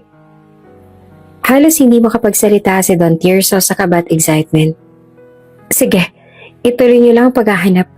Balitaan niyo ako kaagad kapag may konkretong impormasyon na. Pagkatapos ng tawag, napatingin si Don Tirso sa kalangitan. Nagkaroon siya ng panibagong pag-asa. Maaaring malapit niya nang makita ang kanyang nawawalang anak. Sa kabila ng balitang ito, nananatili pa rin sa isipan ni Don Tirso ang kabutihan ni Rengreng. Habang iniisip niya ang posibleng pagkikita nila ng anak, sumagi rin sa isip niya ang posibilidad na bahagi ng kanyang yaman ay may bibigay kay Rengreng. Napakabuting bata, sabi ni Don Tirso sa sarili. Kung hindi ko man makita ang anak ko, may tiyak akong ipapamana sa kanya. Nararapat lang. Habang patuloy ang paghahanap sa kanyang anak, Mas tumibay ang pasya ni Don Tirso na si Rengreng ang magsisilbing katuwang niya sa nalalabing panahon ng kanyang buhay. Kasabay ng mga pag-asa sa hinaharap, naroon din ang pasasalamat niya sa dalagang nagdala ng liwanag sa kanyang malungkot na mundo. Habang lumilipas ang mga araw, lalo lamang nagiging malapit ang loob ni Don Tirso at Rengreng sa isa't isa. Sa kabila ng magkaibang mundo na kanilang pinagmulan, tila ba may hindi maipaliwanag na koneksyon sa pagitan nila. Naging natural para kay Rengreng ang alagaan si Don Tirso. At sa tuwing magkasama sila, unti-unting bumabalik ang sigla ng matanda. Isang hapon, habang maganda ang panahon, sinamahan ni Rengreng si Don Tirso sa hardin upang magpahangin. Naupo sila sa isang bench na nakatayo sa lilim ng isang malaking puno. Habang hinihigop ni Don Tirso ang sariwang hangin, abala si Rengreng sa pag-aayos sa mga bulaklak sa florera na nasa tabi nila. Napakaganda po ng hardin ninyo, Lolo, sambit ni Rengreng. Salamat, Ineng. Ito ang isa sa mga paborito kong lugar dito sa mansyon. Sagot naman ni Don Tirso habang pinagmamasdan ang paligid. Ang swerte ko po talaga na napunta ako rito. Parang hindi na po trabaho ang ginagawa ko kasi ang gaan-gaan lang po ng pakiramdam ko rito. Sabi ni Rengreng sabay ngiti. Umiti rin sa Don Tirso. Maswerte rin ako na ikaw ang napunta rito, Ineng. Matagal-tagal na rin akong hindi nakasama ng ganitong kabait na tao. Habang nagkakwentuhan sila, biglang naitanong ni Rengreng. Lolo, kwentuhan naman niyo po ako tungkol sa pamilya ninyo. Parang ang laki-laki po ng mansyon ninyo pero madalas po kayong mag-isa. Siguro po marami kayong masayang alaala. Napangiti naman si Don Tirso sa tanong ni Rengreng. Aba oo, Ineng, marami. Nung bata pa ako, mahilig ako makipaglaro sa mga kapatid ko sa gubat sa likod ng lumang bahay namin. Nang mag-asawa naman ako, napuno ng tawanan ng bahay dahil sa asawa kong si Helen at ang nag-iisa naming anak, si Camila. Napakakulit ng batang iyon, pero sobrang bait. Natawa si Rengreng. Siguro po paborito kayo ni Ma'am Helen, ano? Tumango naman si Don Tirso. Oo, siya ang pinakamatamis kong alaala. Napakaalaga niya. Kahit anong mangyari, siya ang laging nagiging lakas ko. Habang nagkukwento si Don Tirso, biglang tumigil ito. Tila ba napaisip ng malalim. Ilang sandali ng katahimikan ang lumipas bago niya sinabing, pero alam mo, Ineng, hindi lahat ng alaala ko ay masaya. Nagtaka si Rengreng. Bakit po, Lolo? Huminga ng malalim si Don Tirso. Dahil sa anak kong si Camila. At dito na nga nagtatapos ang ating kabanata. Ano kaya ang dahilan kung bakit hindi maganda ng alaala niya masaya? Ano kayang posibleng nangyari sa kanyang anak na si Camila? Ano kaya ang mga matutuklasan pa ni Rengreng? Abangan sa susunod na kabanata. Kung bago ka pa lang sa channel na ito, mga kwento ni Ate Jane, Story Mo, Ikwento Ko, huwag kalimutang pindutin ang notification bell at subscribe button. Don Tirso, meron na po kaming balita tungkol kay Ma'am Camila. Totoo? Nasaan siya? Malapit lang po ang lugar. Pwede po ba kayong pumunta ngayon? Kung bago ka pa lang sa channel na ito, mga kwento ni Ate Jane, Story Mo, Ikwento Ko, huwag kalimutang pindutin ang notification bell at subscribe button. Naalala ni Don Tirso ang masasayang araw kasama ang anak. Si Camila ay nag-iisang anak nilang mag-asawa. Mabait, masipag at matalino. Lumaki itong puno ng pagmamahal mula sa kanila ni Helen. Ngunit, nang magdalaga ito, nagbago ang lahat. Si Camila nung panahong yon ay nasa kolehiyo pa, na in love sa hardinero nila, si Elias. Mahirap lamang si Elias at kumpara sa kanila, walang-wala ito. Sa umpisa, hindi inakala ni na Don Tirso at Doña Helen na seryoso ang relasyon ng dalawa. Ngunit isang araw, nalaman nilang buntis si Camila. Sobrang galit ni Don Tirso nung malamang nasira ang kinabukasan ng kanyang anak dahil kay Elias. Halos bugbugin niyang binata na mag-usap sila. Sinira mo ang kinabukasan ng anak ko! Sigaw niya habang galit na galit. Ngunit ipinagtanggol ni Camila si Elias. Papa, mahal ko si Elias. Wala akong pakialam sa sinasabi ninyo. Hindi niya sinira ang kinabukasan ko dahil binigyan niya ng kulay ang buhay ko. Dahil dito, mas lalong nagalit si Don Tirso. Kung talagang mahal mo ang anak ko, iiwan mo siya. Ayoko masirang buhay niya lang dahil sa'yo. Hindi mo kayang bumuhay ng pamilya sa estado mong yan. Ngunit hindi pumayag si Camila. Hindi ko iiwan si Elias. Gusto kong magkasama kami. Mahal ko po ang anak ninyo, Don Tirso. Porsigidong wika pa ni Elias pero pilit silang pinaglayo ni Don Tirso. Sa sobrang galit, kinulong ni Don Tirso si Camila sa mansyon upang hindi ito makipagkita kay Elias. Ngunit determinado ang dalawa. Isang gabi nagtanan sila, iniwan ang mansyon at hindi na muling nagpakita pa. Kinabukasan nagising sina Don Tirso at Doña Helena na wala na si Camila. Hinanap nila ito ngunit parang bula itong naglaho. Makalipas ang ilang taon, patuloy pa rin ang sakit na nararamdaman ni Don Tirso. Sa kabila ng kanyang galit noon, alam niyang ginawa iyon ni Camila dahil sa pagmamahal. Mas lalo pang lumala ang lungkot niya nang pumanaw si Doña Helen at iniwang habilin na hanapin ang kanilang anak kahit anong mangyari. Tahimik na nakikinig si Rengreng sa kwento ni Don Tirso. Ramdam niyang bigat ng pinagdaanan ng matanda. Lolo, huwag po kayong mag-alala. Sigurado po ako na naiintindihan ni Ma'am Camila ang ginawa ninyo. Alam kong mahal na mahal ninyo siya at sigurado akong mahal niya rin kayo. Makikita rin po ninyo siya. Ngumiti si Don Tirso ngunit may lungkot pa rin sa kanyang mga mata. Sana nga, Ineng. Gusto ko ring makilala ang apo ko. Matagal ko nang inaasam na makita siya. At dahil tila napagod si Don Tirso sa kanilang pag-uusap, nagpaalam siyang magpahinga na. Tinulungan siya ni Rengreng pumasok sa kanyang kwarto. Inalalayan niya ito sa kama at siniguradong maayos ang lahat bago siya lumabas. Good night po, Lolo. Bati ni Rengreng bago isinara ang pinto. Good night, Ineng. Sagot ni Don Tirso na may bahagyang ngiti. Paglabas si Rengreng, hindi maiwasang mapatingin muli sa misteryosong kwarto na laging nakasara.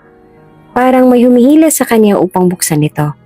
Iniisip niya kung ano kaya nasa loob nito at kung bakit sobrang importante kay Don Tirso na hindi ito pasukin. Hinawakan niya ang doorknob at saglit na nagdadalawang isip. Ngunit sa huli, pinigilan niya ang sarili. Hindi, Rengreng. Bulong niya sa sarili. Baka may dahilan kung bakit bawal itong pasukin. Nagpatuloy siya sa kanyang gabi. Ngunit hindi maalis sa isip niya ang kwarto at ang kwento ni Don Tirso. Parang may koneksyon ang lahat ng ito. Isang misteryong naghihintay na mabunyag. Mula nang dumating si Rengreng sa buhay ni Don Tirso, muling nagkaroon ng liwanag ang mundo ng matanda. Sa araw-araw na pag-aalaga ni Rengreng, muling nadama ni Don Tirso ang init ng pamilya na matagal nang nawala sa kanya. Ngunit dumating isang araw na kailangan munang maghiwalay ang landas nilang dalawa, kahit panandalian lamang. Isang umaga masayang lumapit si Rengreng kay Don Tirso habang nag-aalmusal ito sa veranda. Hawak-hawak niya ang cellphone niya, tila may magandang balita. Lolo, pwede po bang magpaalam? Tanong ni Rengreng na may halong pag-aalangan. Napatingin si Don Tirso. Bakit, Eneng, may problema ba? Ngumiti si Rengreng. Wala naman po, Lolo. Birthday po kasi ng kapatid ko ngayong weekend. Gusto ko lang po makauwi sana kahit sandali lang para makasama sila. Saglit na tahimik si Don Tirso. Halos ayaw niyang pumayag dahil alam niyang magiging tahimik at malungkot ang bahay kapag wala si Rengreng. Pero naisip niyang hindi niya pwedeng hadlangan ng dalaga na makita ang pamilya nito. Sige, Ineng. Pero siguraduhin mong babalik ka agad, ha? Biro ni Don Tirso. Natuwa naman si Rengreng. Opo, Lolo. Salamat po. Bago pa man makaalis si Rengreng, inabot na ni Don Tirso ang isang maliit na kahon na nakabalot ng makintab na papel. Eto. Para sa kapatid mo, sabihin mo galing sa akin. Nagulat si Rengreng. Naku, Lolo, hindi na po kailangan. Hayaan mo na, Ineng. Malaking tulong ka sa akin. Kaya kahit papaano gusto kong makatulong din sa pamilya mo. Nang makaalis na si Rengreng, agad naramdaman ni Don Tirso ang lungkot sa loob ng mansyon. Tahimik na tahimik at tila mas malamig ang hangin kahit maaraw sa labas. Nakaupo siya sa kanyang paboritong silya sa sala. Pinagmamasa ng mga larawan ng kanyang pamilya na nakasabit sa dingding. Ang tahimik, Bulong niya sa sarili. Lumipas ang maghapon na parang walang kabuluhan. Hindi niya alam kung anong gagawin sa oras niya. Wala si Rengreng para magkwento o magpatawa. Hindi maiwasang isipin ng anak niyang si Camila, ang taong pinakahahanap-hanap niya mula nang mawala ito. Habang iniisip ang mga nakaraang taon, biglang tumunog ang telepono ni Don Tirso. Agad niyang sinagot ang tawag at boses ng kanyang sekretary ang sumalubong sa kanya. Don Tirso, meron na po kaming balita tungkol kay Ma'am Camila, sabi ng sekretary sa kabilang linya. Agad na tumindig si Don Tirso mula sa kanyang kinauupuan.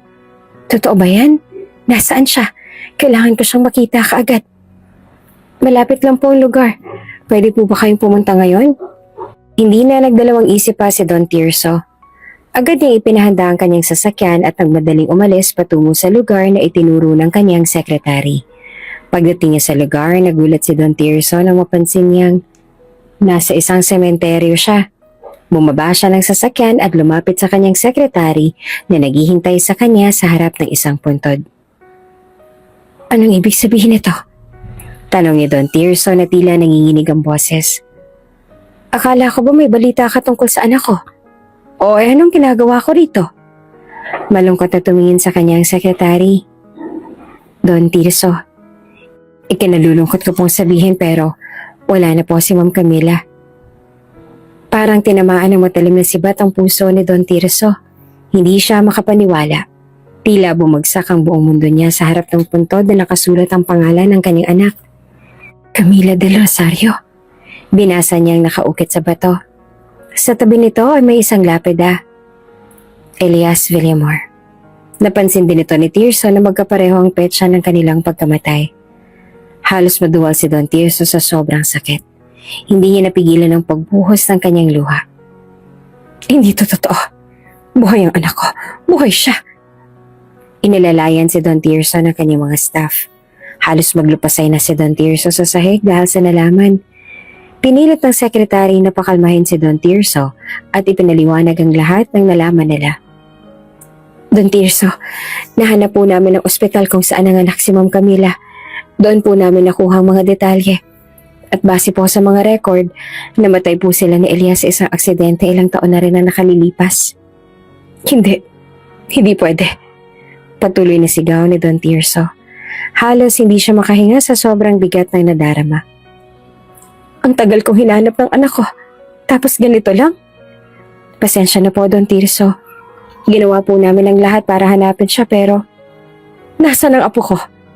Biglang tanong ni Don Tirso at ito na lamang nagbigay sa kanya ng pag-asa. Patuloy pa rin po kami naghahanap, Don Tirso, pero malapit na rin po naming malaman kung nasan siya. Sagot ng sekretary. Napatitig si Don Tirso sa puntod ng anak na si Camila at ng lalaking minahal nito. Pakiramdam niya, kinuha na rin ang kanyang kaluluwa sa nalaman niya. Habang pinagmamasa ng pangalan ng anak, parang naririnig niya ang boses ni Camila mula sa nakaraan. Ang masayang halakak nito, ang sigaw nitong, Papa, tuwing umuwi siya sa kanilang mansyon. Pag-uwi ni Don Tirso sa mansyon, tila wala na siyang lakas. Hindi niya alam kung paano pahaharapin ang mga susunod na araw. Umupo siya sa kanyang silya. Hawak ang isang lumang litrato ni Camila noong bata pa ito. Camila, patawarin mo ako. Sana mapatawad mo ako sa mga nagawa ko noon. Bulong niya habang tumutulo ang kanyang mga luha. Sa mga oras na yon, naisip niya si Rengreng. Ang dalagang naging dahilan kung bakit kahit papaano ay muling bumalik ang sigla niya. Ngunit papaano niya sasabihin dito ang nangyari gayong umaasa rin ng dalaga na mahanap niya ang nawawala niyang anak. Labis-labis ang pagsisisi ni Don Tirso dahil sa kanyang nalaman. Ilang taon ang lumipas na hindi man lang niya nagawang humingi ng tawad sa kanyang anak. Huli na ang lahat dahil wala na pala ito. Bagaman kahit papaano ay panatag ang loob niya dahil nakatitiyak siyang magkasama na sina Camila at Helen, alam niya na ang tanging magagawa na lamang niya ay bumawi sa apo niyang ulila. Sa kabila ng lahat, pinilit ni Don Tirso na magkaroon ng pag-asa. Wala na si Camila. Alam niyang may natitira pa sa kanyang pamilya, ang kanyang apo. Ito na lamang ang nagbigay sa kanya ng dahilan upang magpatuloy. Maghintay ka, apo. Hahanapin kita. Bulong niya sa sarili. Habang nakatingin sa madilim na langit mula sa veranda ng kanyang mansyon, tahimik siyang nanalangin. Sana kahit papaano, magtagpo pa rin ang kanilang landas. Sana mahanap ang huling peraso ng kanyang pamilya. Masaya at puno ng tawanan ng kaarawan ng kapatid ni Rengreng. Sa likod ng simpleng tahanan ni Aling Lina at Mang Andoy, naroon ang mga kapitbahay, mga kaibigan at ilan pang malalapit na kakilala. Ang mga bata ay nagsisigawan habang naglalaro. Sa kabilang banda naman, ang mga matatanda ay masayang nagkukwentuhan at si Rengreng naman ay abala sa pag-aasikaso ng mga bisita. May clown pang ang kinuha sina Rengreng at magician na rin na siyang nagbibigay aliw, particular na sa mga bata. Kinantahan pa ng lahat ng happy birthday ang kapatid ni Rengreng at masayang-masaya pa ito habang nakain ng cake. Salamat ate! Masayang wika sa kanya ni Buboy dahil unang beses nitong ma-celebrate ang kanyang kaarawan. Talaga naman kasing pinagandaan din ni Rengreng ang okasyon, lalo na at malaki naman na kahit papaano ang kanyang kinikita. Sa sandaling panahon niya sa pagtatrabaho para kay Don Tirso, marami-rami na rin siyang naipundar. Naipagawa niya na ang kanilang bubong. Nabilhan ng bagong sapatos at bag ang mga kapatid. Nabayaran ng mga utang at nabigyan pa ng masayang birthday celebration ang kapatid. Kaya para kay Rengreng, talagang hulog ng langit ang matandang lolo na kanyang inaalagaan. Ang dami niyo namang handa ngayon, Aling Dina. Bati ng isa sa mga bisita. Oo nga po, halos parang fiesta na. Dagdag pa ng isa. Ngumiti naman si Aling Dina habang nagbabalot ang take-out para sa mga bisita. Si Rengreng kasi nag-abala para dito. Alam niyo naman ang anak ko, gusto niya na maging masaya ang mga ganitong okasyon. Hindi kalayuan ay naroon din si Ate Mirna. Nakaupo sa tabi ni Mang Andoy habang kumakain ng handang fruit salad. Matagal na siyang bayad ni Rengreng mula sa utang. Kaya naman isa siya sa pinakamalaking tagahanga ng dalaga. Nakaka-proud talaga si Rengreng, ano? Hindi ko akalaing magagawa niyang itaguyod kayong pamilya. Sabi ni Ate Mirna. Pero nakakamiss din siyang kasama sa live selling, ha? Maswerte kami sa kanya. Sagot ni Aling Nina habang iniaabot ang take-out kay Ate Mirna. Hindi ko alam kung anong gagawin namin kung wala siya. Ngumiti si Ate Mirna. Mabuti nga at parang tunay na anak na din talaga ang trato niya sa kanya. Tsaka alam mo yun, talagang nagsusumikap siya para sa inyo. Kahit pa naampun niyo lang siya. Habang naglalakad si Rengreng papunta sa kusina, dala ang isang kahon ng mga pinggan, narinig niya ang sinabi ni Ate Mirna. Kahit pa naampun niya lang siya. Biglang natigilan si Rengreng.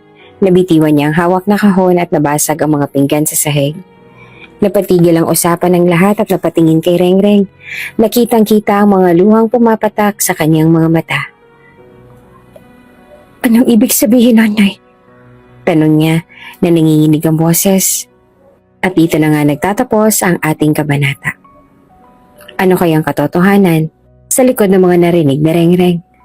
Totoo kayang ampun siya? Ngunit sino ang kanyang mga tunay na magulang? Paano nito babaguhin ang kanyang buhay at kinabukasan? Abangan sa susunod na kabanata. Kung bago ka pa lang sa channel na ito, mga kwento ni Ate Jane, Story Mo, Ikwento Ko, huwag kalimutang pindutin ang notification bell at subscribe button. Bakit niyo tinago sa akin? Rengreng, maniwala ka sa amin, hindi namin gustong itago. Mahal na mahal ka namin. Kung bago ka pa lang sa channel na ito, mga kwento ni Ate Jane, Story Mo, Ikwento Ko, huwag kalimutang pindutin ang notification bell at subscribe button. Anong ibig sabihin nun, Nay? Tanong niya sa nanginginig na boses. Hindi makasagot sina Aling Lina at Mang Andoy. Si Ate Mirna naman ay natigilan. Halatang hindi niya sinasadyang mailabas ang lihim. Rengreng, anak, sambit ni Aling Nina, pero tumalikod agad si Rengreng at tumakbong papasok ng bahay. Ay naku, Diyos ko, hindi niya ba alam? Tanong na Ate Mirna. Nag-aalalang nakatingin kay Aling Nina. Halos hindi naman makakibo si Aling Nina. Matagal na namin gustong sabihin sa kanya pero natatakot kami. Natapos ang mas maagang kasiyahan. Ang mga bisita ay nag-uwian na kaagad at naiwan sina Aling Nina at Mang Andoy na tahimik at balisa. Ang mga kapatid ni Rengreng ay pinapasok muna nila sa kwarto dahil mukhang magiging mahirap ang kanilang usapin. Andoy, pagtawag ni Aling Nina sa kanyang asawa. Mukhang oras na para sabihin ng totoo. Hindi natin pwedeng itago kay Rengreng habang buhay ang tunay niyang pagkatao. Tugon naman ni Mang Andoy kay Aling Nina. Sa loob ng bahay, naroon si Rengreng. Umiiyak habang nakaupo sa gilid ng mesa. Hindi niya matanggap ang narinig. Buong buhay niya, naniwala siyang tunay na anak siya ni na Aling Nina at Mang Andoy. Pumasok si na Aling Nina at Mang Andoy. Parehong umiiyak na rin. Anak, patawad. Bungad ni Aling Nina. Hindi namin sinasadya. Natatakot lang kami na baka kapag nalaman mong totoo, iwanan mo kami. Bakit niyo itinago sa akin? Sigaw ni Rengreng. Hindi niyo malang ba naisip na may karapatan naman ako malaman ng totoo? Rengreng, maniwala ka sa amin. Hindi namin gustong itago. Mahal na mahal ka namin. At sa lahat ng ginawa mo para sa amin, hindi kami makakabayad. Paliwanag ni Mang Andoy. Pero hindi pa rin matigil ang pag-iyak ni Rengreng. Para hindi niya kayang harapin ang mga taong itinuring niyang magulang. Ngunit ngayon, ay nagtatago pala ng lihim mula sa kanya. Upang maibsan ang sakit at bigat na damdamin ni Rengreng, kinuha ni Aling Nina ang isang kahon na matagal niya nang itinago. Anak, itong mga gamit mo noong bata ka pa. Nandito ang buong kwento ng pinagmulan mo. Sabi ni Aling Nina habang iniaabot ang kahon kay Rengreng. Nang buksan ito ni Rengreng, nakita niya ang ilang lumang damit, sapatos at litrato. Isa-isang ipinaliwanag ni Aling Nina ang laman ng kahon. Ang nanay mo, dati siyang tindera sa palengke kung saan ako nagtatrabaho noon. Kasamahan ko siya. Ang tatay mo naman ay isang construction worker na kasamahan din ng tatay Andoy mo sa trabaho. Magkaibigan na rin kami kung maituturing. Pareho silang mabait at mapagmahal sa'yo. Pero sobrang hirap din ang naging buhay nila noon. Panimulang kwento ni Aling Nina. Ang araw na iyon ay punong-puno ng liwanag at ngiti. Sa ilalim ng mainit na araw ng linggo, hawak-hawak ni Elias ang maliit na kamay ni Rengreng. Habang buhat naman ni Camila ang simpleng basket ng mga gulay na binili mula sa tindahan matapos ang misa. Ang simpleng lakad nila pauwi mula sa simbahan ay tila isang piyesta. Ang halakak ni Rengreng habang kinakalabit ang balbas ni Elias. Ang pagbibiroan ng mag-asawa tungkol sa kung sino ang mas magaling magluto ng adobo at ang walang pagod na kwento ni Camila tungkol sa mga customer na nakakadaupang palad niya sa palengke. Ang kulit talaga ng anak mo, biglang sabi ni Camila. Natatawa habang pinapanood si Elias na iniiwas ang ulo sa maliit na kamay ni Rengreng. Pati sombrero mo gustong agawin. Mana yata sa'yo. Pabiro namang sagot ni Elias. Palaging may gusto, palaging malikot. Napatawa si Camila habang inaayos ang lampi ni Rengreng. Ikaw talaga, sige ka, baka marinig ng anak mo magmana rin sa matalas mong dila. Mas mabuti na yon, sabi ni Elias na mangiti. Sabay halik sa maliit na noo ng anak. Kahit mahirap ang buhay, masaya tayo. Ang mahalaga, buo tayo. Tumango si Camila, hinaplos ang pisngi ng asawa. Oo nga, sa araw na to, wala nang hihilingin pa. Basta nandito tayo para sa isa't isa. Paglapit nila sa kanto ng kalsada, sumakay sila sa isang tricycle para makauwi. Habang sakay nito, napansin ni Elias ang paparating na kotse na mabilis ang takbo. Agad niyang sinigurong mahigpit ang hawak ni Camila kay Rengreng. Dahan-dahan lang tayo, Manong. Paalala niya ngunit hindi inakala kung anong susunod na mangyayari. Sinubukang umiwas ang tricycle driver sa kotse. Subalit, sa tunog ng preno, ang pumuno sa hangin. Mabilis, malakas, nakakatulik. Bago pa man makakilos, ang anino ng sakuna ang bumalot sa liwanag ng kanilang araw. Ang kaligayahan ng pamilya ay biglang natigil at ang lahat ng naiwang tunog ay pagtangis na lamang ni Camila at ang pagmamakaawa ni Elias. Sa gitna ng ingay, bumagal ang mundo. Ang masayang babae, pauwi na mula sa simbahan, ay biglang nauwi sa bangungot na magbabago sa kanilang buhay magpakailanman. Pauwi na sila noon sa kanilang tricycle. Nang mabangga sila ng isang rumaragasang SUV, "Himala ka ng buhay, anak. Dahil akap-akap ka ng nanay mo." Pagpapatuloy pa ng kwento ni Aling Nina. Parehong namatay ang nanay at tatay mo sa aksidenteng iyon. Pati ang driver ng tricycle. Patuloy ni Lina. Narinig namin ng tatay Andoy mo. Nawalin kami ng mababait at mapagkakatiwala ang mga kaibigan. Hindi rin namin kayang pabayaan ka. Kaya kinupup ka na namin at itinuring na parang sarili naming anak. Dahil alam namin iyon din ang nanaisin ng mga magulang mo. Lalo pang bumuhos ang luha ni Rengreng habang hawak ang mga lumang litrato ng kanyang mga magulang. Ipinangako namin sa kanila na aalagaan ka namin. Pero natatakot kami, anak. Natatakot kami na kapag nalaman mo ang totoo, baka iwan mo kami. Paliwanag ni Mang Andoy. Habang iniisa-isa niya ang mga litrato, napansin ni Rengreng ang isang larawan na may 2 taong kasama niya. Buhat siya ng 2 habang masaya nakangiti. Sila mga magulang mo, anak. Sina Elias at Camila. Sabi ni Aling Luna, itinuro ang litrato ni Elias at Camila. Parang binuhusan naman ng malamig na tubig si Rengreng. Camila? Elias? Bulong niya. Nanginginig. Naaalala niya ang mga kwento ni Don Tirso tungkol sa kanyang nawawalang anak at ang hardinerong si Elias. Si Camila at si Elias. Ulit ni Rengreng. Napatingin siya kay Aling Lina na halos hindi naman makapaniwala. Hindi malaman ni Rengreng ang gagawin. Ang kanyang mundo ay parang gumuho. Sa isang iglap, ang kanyang pagkatao ay nag-iba. Anong gagawin ko, Nay? Sino ba talaga ako? Tanong niya na umiiyak. Anak, kahit sino ka pa, ikaw pa rin ang Rengreng na mahal namin. Sagot ni Aling Nina. Ngunit sa puso ni Rengreng, alam niyang kailangang harapin niya ang katotohanan. Kailangang malaman ni Don Tirso ang lahat ng ito. Hindi malaman ni Rengreng kung anong mararamdaman ang muli niyang makatawid sa tarangkahan ng mansyon ni Don Tirso. Hindi niya alam kung matutuwa siya na muling matunto ng landas patungo sa kanyang nakaraan.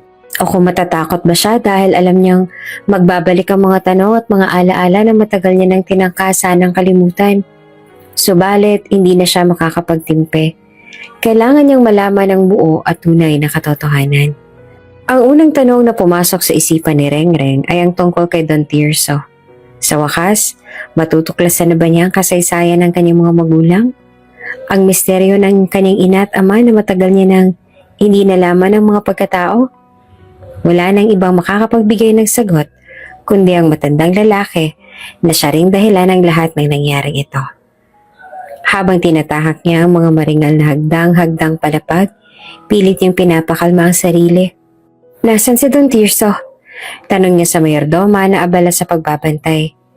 Ang matandang babae ay tumingin kay Rengreng na para bang iniiwasan siya nito. Nasa kwarto siya, pero may mga hindi inaasahang kaganapan. Kaya naman huwag mo na muna siyang gambalain.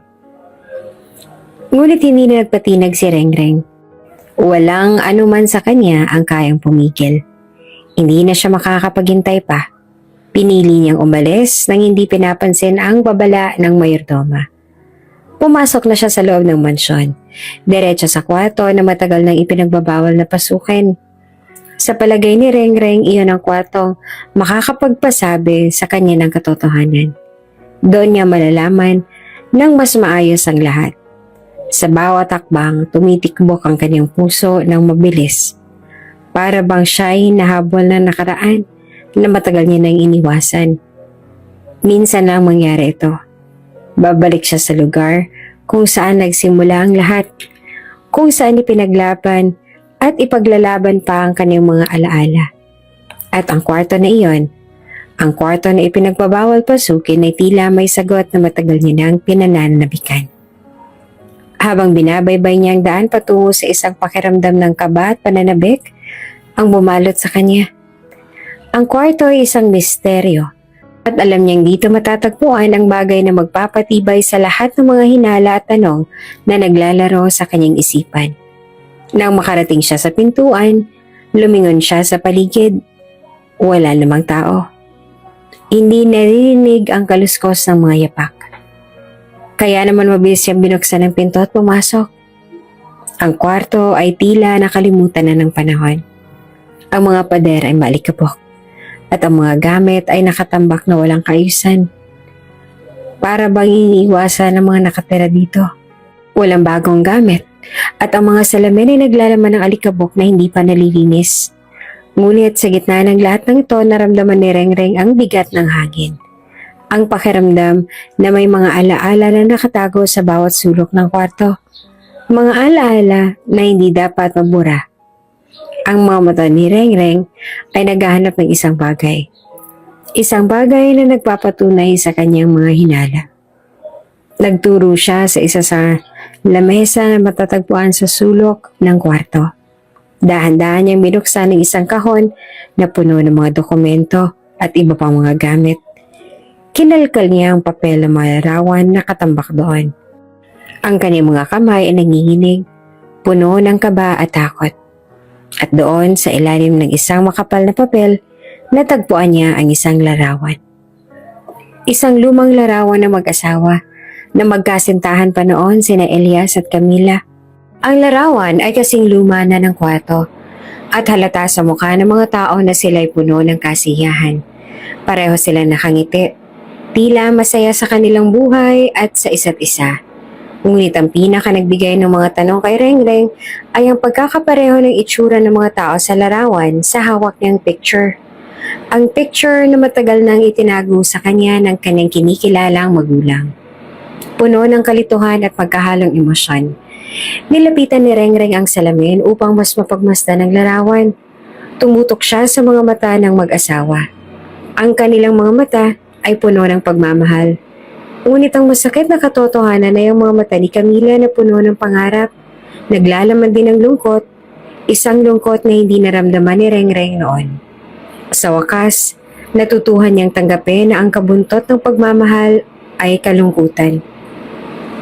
At ito ang nangyari sa kanilang magulang. Lolo, naramdaman niya ang pagpatak ng mga luha. Hindi lamang mula sa kanyang mata kundi pati na rin mula sa kanyang puso. Matapos ang lahat ng taon, natutuhan niyang tanggapin ang sakit na dati ay ipinagkait sa kanya. Hindi sapat na ibalik ang mga alaala ng kanyang magulang. Hindi sapat na buuin ang mga piraso ng nakaraan. Pero ang makahanap ng isang piraso ng kanilang kwento, ang piraso na ito ay nagsisilbing isang mahalagang hakbang para kay Rengreng upang mapagtanto ang masakit na katotohanan. Naging malinaw sa kanya ang lahat. Siya ang apo ni Don Tirso, ang matagal nang hinahanap ng matanda. Habang abala si Don Tirso sa kanyang kwarto at nagkukulong, hindi niya maiwasang mag-isip ng mga bagay na matagal nang nakatago sa kanyang alaala. Isang bahagi ng kanya na pilit niyang kinaligtaan. Subalit dumating ang oras ng pagsagot. Habang siya'y nagbabasa ng mga dokumento, narinig niya ang pagkatok ng kasambahay at sinasabing naroon daw sa labas ang sekretarya niya at may dalang balita. Nabigla si Don Tirso. At kahit pa naisin ng matahimik muna sandali, alam niyang kailangan niyang marinig ang anumang dalang balita ng kanyang sekretarya. Sir, may mahalaga po akong sasabihin sa inyo. Ani ng sekretarya na makababa si Don Tirso sa sala kung saan ito nakaupo. Huwag po kayo mag-alala. Pero kailangan po natin pag-usapan ng isang mahalagang bagay. Dahil sa tono ng boses ng sekretarya, ramdam ni Don Tirso ang bigat ng sitwasyon. Mabilis siyang tumingin sa sekretarya at nagsalita ng may alalahanin. Ano pa bang kailangan mo? Kung may kinalaman ito sa mga negosyo natin, mabilis na nating aayusin. Pero kung hindi naman, Hindi natapos ang kanyang sinasabi dahil mabilis na tinapik ng sekretarya ang kanyang mesa. Sir, nahanap po namin ang apo ninyo. Buhay po siya. Isang matinding pagkabigla ang bumulaga kay Don Tirso. Hindi agad siya nakakilos. Tila nawindang siya sa mga salitang narinig. Isang alon ng mga damdamin. Pagkalito, takot at pag-aalinlangan ang dumaloy sa kanyang katawan. Napaluha siya tinitigan ng sekretaryang tila naghihintayan ng reaksyon mula sa kanya. Walang salita ang lumabas sa kanyang bibig. Tanging ang pagbagsak ng kanyang mga kamay sa gilid ng mesa. Ano? Tanging tanong na lang ni Don Tirso. Paano nahanap niyo siya? Ang anak ng Camila ko, nasan siya? Bumuntong hininga ang sekretarya. Nagpupumiglas na ipinaliwanag ang lahat ng detalye. Napag-alaman namin na ang apo po ninyo ay matagal nang naroon sa lugar na yon. At sa mga pagsisiyasat namin ay natagpuan namin siya, sir. Ito po ang larawan niya. Dahan-dahan niyang iniabot ang isang maliit na folder kay Don Tirso. Habang tiningnan ni Don Tirso ang larawan sa loob ng folder, pakiramdam niya ay binuhusan siya ng malamig na tubig. Ang kanyang mga kamay ay nagsimulang magkakurot, nanginginig sa pag-aalala ng isang nakaraan na matagal nang nakalimutan. Tumitig siya sa larawan na itinatampok ang isang batang babae. Hindi siya makapaniwala sa mga mata niyang tumitig sa larawan. Ang dalaga na nasa litrato, si Rengreng, ay may matamis na mga ngiti. Siya ang apo ko. Ito ba ang kanyang apong matagal niya nang hinahanap? Ang mukha ng dalagang iyon ay nagbigay ng kalituhan sa kanyang puso dahil hindi niya inaasahan. Hindi siya makapaniwalang ito na ang sagot sa lahat ng mga tanong na matagal nang bumabagabag sa kanya. Ang puso ni Don Tirso ay tila bumigat sa kabila ng saya at kalungkutan na hindi niya masabi. Si Rengreng? Bulong ni Don Tirso sa sarili. Ang kanyang boses ay tila naguguluhan at puno ng pangarap. Ang kanyang tagapangalaga na si Rengreng ay siya palang kanyang apo. Kaya pala gano'n na lamang kagaan ang loob niya sa dalaga. Dahil dumadaloy ang dugo niya rito. Sa gitna ng lahat ng ito, ang isang tawag mula sa labas ng kwarto ang gumising kay Rengreng. Nang marinig niya may naririnig na ingay mula sa ibang tao, siya ay nagmadaling tumayo at nagsimulang magtago ng mga bakas ng kanyang pagpasok. Rengreng! Ay Diyos ko kang bata, kakakasabi nga lang na huwag pumasok at bawal. Ako mapapagalitan ni Don Tirso. Kamot ulong puna sa kanya ng mayordoma. Pero hindi nagsalita si Rengreng at pinunasan niya ang kanyang luha. Agad niyang tinuwang pinto at nagmamadaling bumaba. Dalang mga saloobe na puno ng tanong. Sa pagbaba niya sa hagdang-hagdang palapag, nakita niya si Don Tirso. Nakatalikod at kausap ang kanyang sekretarya. Ang matandang lalaki ay abala sa mga papeles na hawak. Ngunit nang makita ni Rengreng ang kanyang lolo, nanlamig ang kanyang katawan. Hindi na siya makapaghintay pa. Sinabi niya ng malakas, Lolo! Agad na nilingon ni Don Tirso si Rengreng.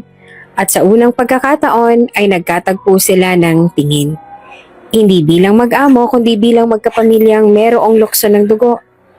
Sa unang pagkakataon nakita ni Rengreng ang mga mata ng matandang lalaki at nakita niyang may luha sa kanyang mga mata. Mga luha na tumutulo mula sa mga mata ng isang tao na naniniwala na hindi niya na makikita ang kanyang apo. Ang lahat ng galit at mga hindi pagkakaintindihan ay tila naglaho sa harap ng mga mata ni Rengreng. Sa kabila ng matagal na paghihirap, natutunan niyang tanggapin ang kanyang pamilya. Ang mga tanong ay hindi pa rin nawala. Ngunit sa muling pagkikita nila ni Don Tirso, natutuhan niyang hindi lahat ng peraso ng buhay ay may kasiguruhan. Si Don Tirso naman, nang makita si Rengreng ay nag-angat ng kamay at nanghihina. Rengreng? Apo ko? Naluha si Rengreng. Nasa harap niya na ngayon ang katotohanan sa likod ng kanyang tunay na pagkatao. Habang ang mga alon ng katahimikan ay bumabalot sa paligid ng mansyon, naglalakbay ang mga tingin ni Don Tirso kay Rengreng na ngayon ay nasa harapan niya. Si Rengreng naman ay hindi kayang magsalita. Ang puso niya ay puno ng magkahalong galit at kalungkutan. At mga tanong.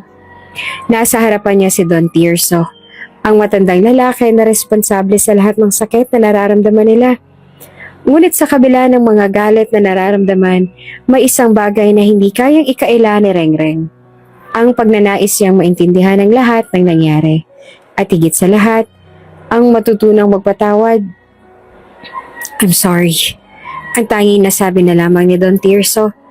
Ang kanyang boses ay puno ng labis sa pagsisisi. Nakatingin siya kay Rengreng at sa bawat salitang binigkas niya, ramdam na ramdam ni Rengreng ang bigat ng kanyang puso. Matagal nang nananatili sa kabila ng lahat ng ito ang isang simpleng katotohanan. May pagkakamali si Don Tirso. At may mga bagay na hindi kayang ayusin ng panahon. Patawad, Apo. Kung alam ko lang na ganito ang mangyayari, sana pinili ko na lang natanggapin sila. Sagot ni Don Tirso.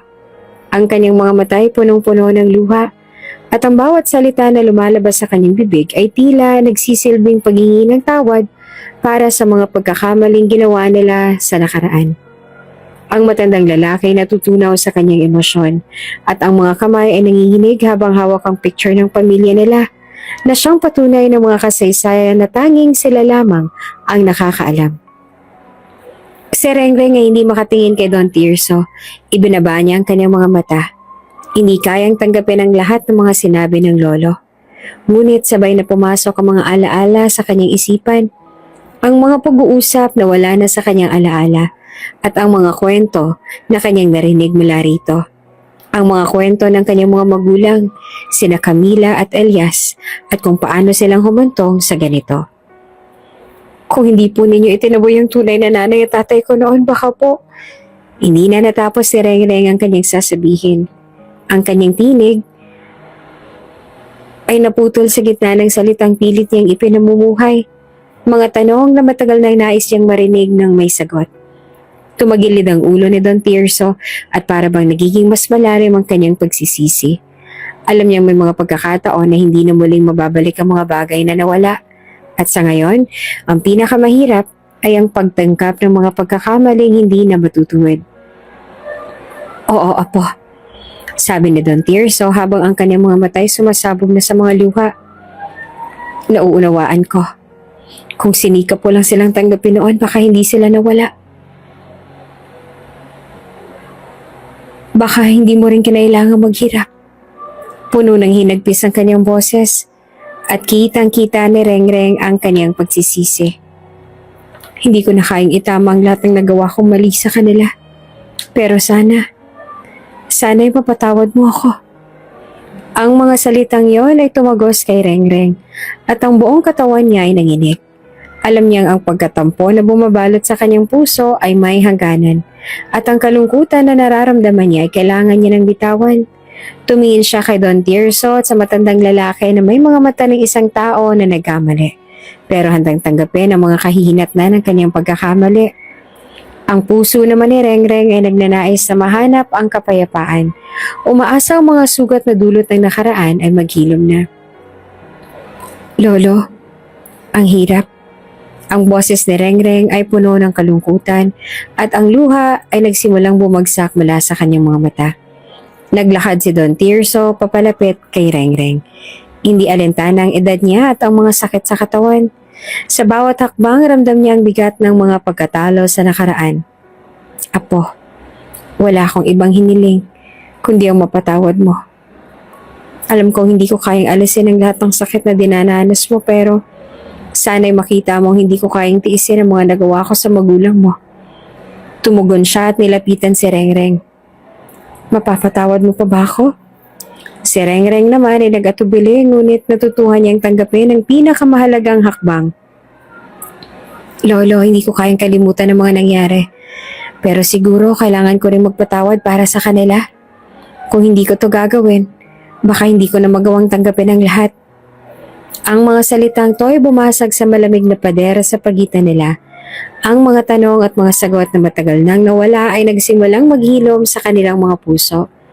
Si Rengreng ay hindi na nakayanan ng lahat ng nararamdaman at sumugod na sa mga braso ni Don Tirso. Niyakap siya ng matandang lalaki ng buong lakas. At doon, sa yakap na yon, nagkahugpong ang lahat ng matagal ng pagkatalo. Tumulo ang mga luha ni Rengreng, ngunit ang yakap nila ay nagbigay sa kanya ng kapayapaan na matagal niya nang inaasam. Ikaw ang aking apo, at hindi na kita bibigyan pa ng sakit, sabi ni Don Tirso habang niyayakap si Rengreng. Lolo mo ako. Patawarin mo ako sa lahat ng sakit na naidulot ko sa iyo at sa iyong mga magulang. Nagpatuloy ang yakap nila at doon sa pagitan ng mga luha at pagsisisi, natutuhan nilang magpatawad. Hindi nila kayang balikan ang lahat ng nawala. Ngunit ang muling pagbuo ng kanilang pamilya ay isang hakbang patungo sa mas magaan na bukas. Sa mga sandaling iyon, natutunan ni Rengreng at Don Tirso na may mga sugat na kailangan lang ng oras upang maghilom. At may mga kasaysayan na hindi kailangang kalimutan upang magpatuloy. Ang pagtanggap at ang pagpapatawad ay isang proseso na kahit gaano pa kahirap ay maghahatid sa kanila sa isang mas magaan na kinabukasan. At sa wakas, ang maglolo ay nagyakapan at nagbawas ng mga luha, isang simbolo ng kanilang muling pagkikita at ang bagong simula para sa kanilang pamilya. Matapos ang matinding pagsubok at masalimuot na nakaraan, dumating na rin ang oras ng pagpapatawad, paghilom at bagong simula para kay Don Tirso, Rengreng at ang buong pamilya. Si Don Tirso na noon ay isang matandang puno ng pagkalito at pagkakasala ay nagsimulang magbago. Ang mga sugat na dulot ng kanyang pagkakamali ay unti-unting naghilom nang siya ay matutong magpatawad at tanggapin ang mga nangyari. Mula sa araw ng kanilang pag-usap, hindi na muling iniwasan ni Don Tirso si Rengreng. Pinagsikapan niyang magpakita ng malasakit, hindi lamang bilang lolo kundi bilang isang guro at gabay para sa kanyang apo. Ang mga nakaraan ay naging isang matamis na alaala at ang bawat hakbang na tinatahak nila ay patungo sa pagbuo ng mas maliwanag na bukas. Ngunit ang kasaysayan ni Don Tirso at Rengreng ay hindi lamang tungkol sa kanilang dalawa. Dumating ang araw na nakilala ni Don Tirso ang mga kinilalang magulang ni Rengreng, si Aling Dina at Mang Andoy. Nakatulong si Don Tirso sa kanila ng malaki at ipinakita niya sa mga magulang ni Rengreng ang kanyang malasakit at paghingi ng pasasalamat para sa pagtaguyod ng mga ito sa kanyang apo. Isang magandang pagkakataon ang dumating para kay Aling Lina at Mang Andoy. Sa tulong ni Tirso, napatayo nila ang kanilang sariling bahay at nagkaroon ng magandang kabuhayan. Binigyan sila ni Don Tirso ng puhunan para makapagtayo ng maliit na negosyo at nang matutuhan nilang mamuhay ng maayos, nakalipat na rin ng school ang mga kapatid ni Rengreng. Ang dating mahirap na pamilya na nagsisimula sa isang mahirap na buhay, ngayon ay nakatayo na ng matatag at magaan ang buhay ng buong pamilya. Nagpapasalamat sila kay Don Tirso.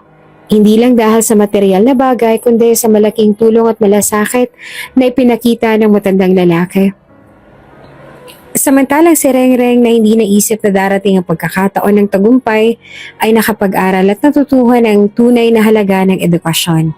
Sa tulong ni Don Tirso, nakapagtapos siya ng pinapangarap na nursing course at nakapasa sa mga pagsusulit. Puno ng pangarap at tapang, naranasan niyang maglakbay sa mundo ng mga pasyente at isang nurse na may malasakit at pasensya sa kanyang mga ginagamot. Hindi matitinag ang kaligayahan ni Rengreng na makapagtapos siya ng kanyang nursing course. Nakatanggap siya ng pinakamataas na parangal mula sa kanyang paaralan at pagkatapos ng kanilang oath-taking ceremony, naging isang ganap na nurse siya. Habang tinatanggap ang parangal at nabibigyan ng pasasalamat sa kanyang mga guro at kaibigan, hindi niya maiwasang maalala ang mga sakripisyo ng kanyang mga magulang. Si Camilla at Elias na kahit pa hindi niya nakilala ng maayos ay walang duda na masayang nakatingin sa kanya mula sa langit. Sa pagtatapos ng araw na yon, nagmagsimula ng gabi, nagdesisyon sila ni Don Tirso na magtungo sa sementeryo. Gusto ni Rengreng na magbigay galang sa kanyang mga magulang na sina Elias at Camila. Ang dalawang magulang na nagbigay ng lahat ng kanilang pagmamahal at sakripisyo para sa kanya. At bagamat hindi na nila nararanasan ng tagumpay na tinamasa ni Rengreng, inisip niya na sigurado ay magiging proud sila sa kanya. Habang naglalakad si Don Tirso patungo sa puntod ng mga magulang ni Rengreng, ang malamlam na ilaw ng mga lampara at ang malamig na hangin sa sementeryo ay nagbigay ng katahimikan at pagpapalakas loob. Sa bawat hakbang na tinatahak nila, ang mga alaala na nakalipas ay bumalik kay Rengreng. Sa kabila ng lahat ng nangyari, nahanap pa rin niya ang lakas na magpatuloy. At sa pagtatapos ng araw, ang mga magulang ni Rengreng ay magkasama nilang iniisip. Nakatingin mula sa langit na nagmamasid sa kanilang mga tagumpay. Sa harap ng mga libingan ng kanyang magulang, tumayo si Rengreng at si Don Tirso sa isang tahimik na sandali. Walang ibang tunog kundi ang daan-daang hangin at ang ilang alon ng tubig sa malapit na lawa. Ang puso ni Rengreng ay puno ng pasasalamat sa mga magulang niyang hindi na muling makakabangon. Ngunit ang bawat hakbang na ginawa niya ay simbolo ng kanilang pagmamahal. Mama, Papa, nandito na ako. Natupad ko ng mga pangarap ko. Ang bulong ni Rengreng. Ang kanyang mga mata ay puno ng luha. Sayang lang at hindi ko na rin talaga kayo nakilala. Pero kasama ko na po si Lolo. Mahal ko po kayo. Si Don Tirso naman na matagal nang nagsisisi sa mga pagkakamali sa nakaraan ay tumayo sa likod ni Rengreng. Inilagay ang kanyang mga kamay sa kanyang balikat bilang tandaan ng suporta. Camila, Elias, patawarin niyo sana ako sa lahat ng nagawa ko sa inyo. Wala na akong ibang hiling kundi ang maging magaan ang buhay ni Rengreng. Naway makita niyo ito mula sa langit. Isang matamis na ngiti ang lumitaw sa mga labi ni Rengreng. Lolo, salamat. Hindi ko kaya magtagumpay na mag-isa. Pero dahil sa tulong mo natutuhan ko na ang lahat ng kailangan ko. Hindi na ako nag-iisa. Kasama ko ang Nanay Lina, Tatay Andoy at mga kapatid ko. At kayo. Ang mga salitang yon ang nagbigay ng kaligayahan at lakas kay Don Tirso. At sa kanilang harapan, ang mga buwan at bituin sa kalangitan ay tila nagbigay ng ilaw. Habang patuloy nilang iniisip ang mga magulang ni Rengreng, naramdaman nila na para bang ang kanilang mga anino ay nagsanib at nagbigay ng lakas sa kanila upang magpatuloy sa buhay. Ang pag-asa ay muling sumik at lahat ng sakit at pagkatalo ay naglaho. Sa huli, nagyakap sila sa harap ng puntod ng kanyang mga magulang. Ang pagtanggap at pagpapatawad ay nagbigay daan sa isang mas magaan na bukas. Kung bago ka pa lang sa channel na ito, mga kwento ni Ate Jane, istorya mo, ikwento ko, huwag kalimutang pindutin ang notification bell at subscribe button.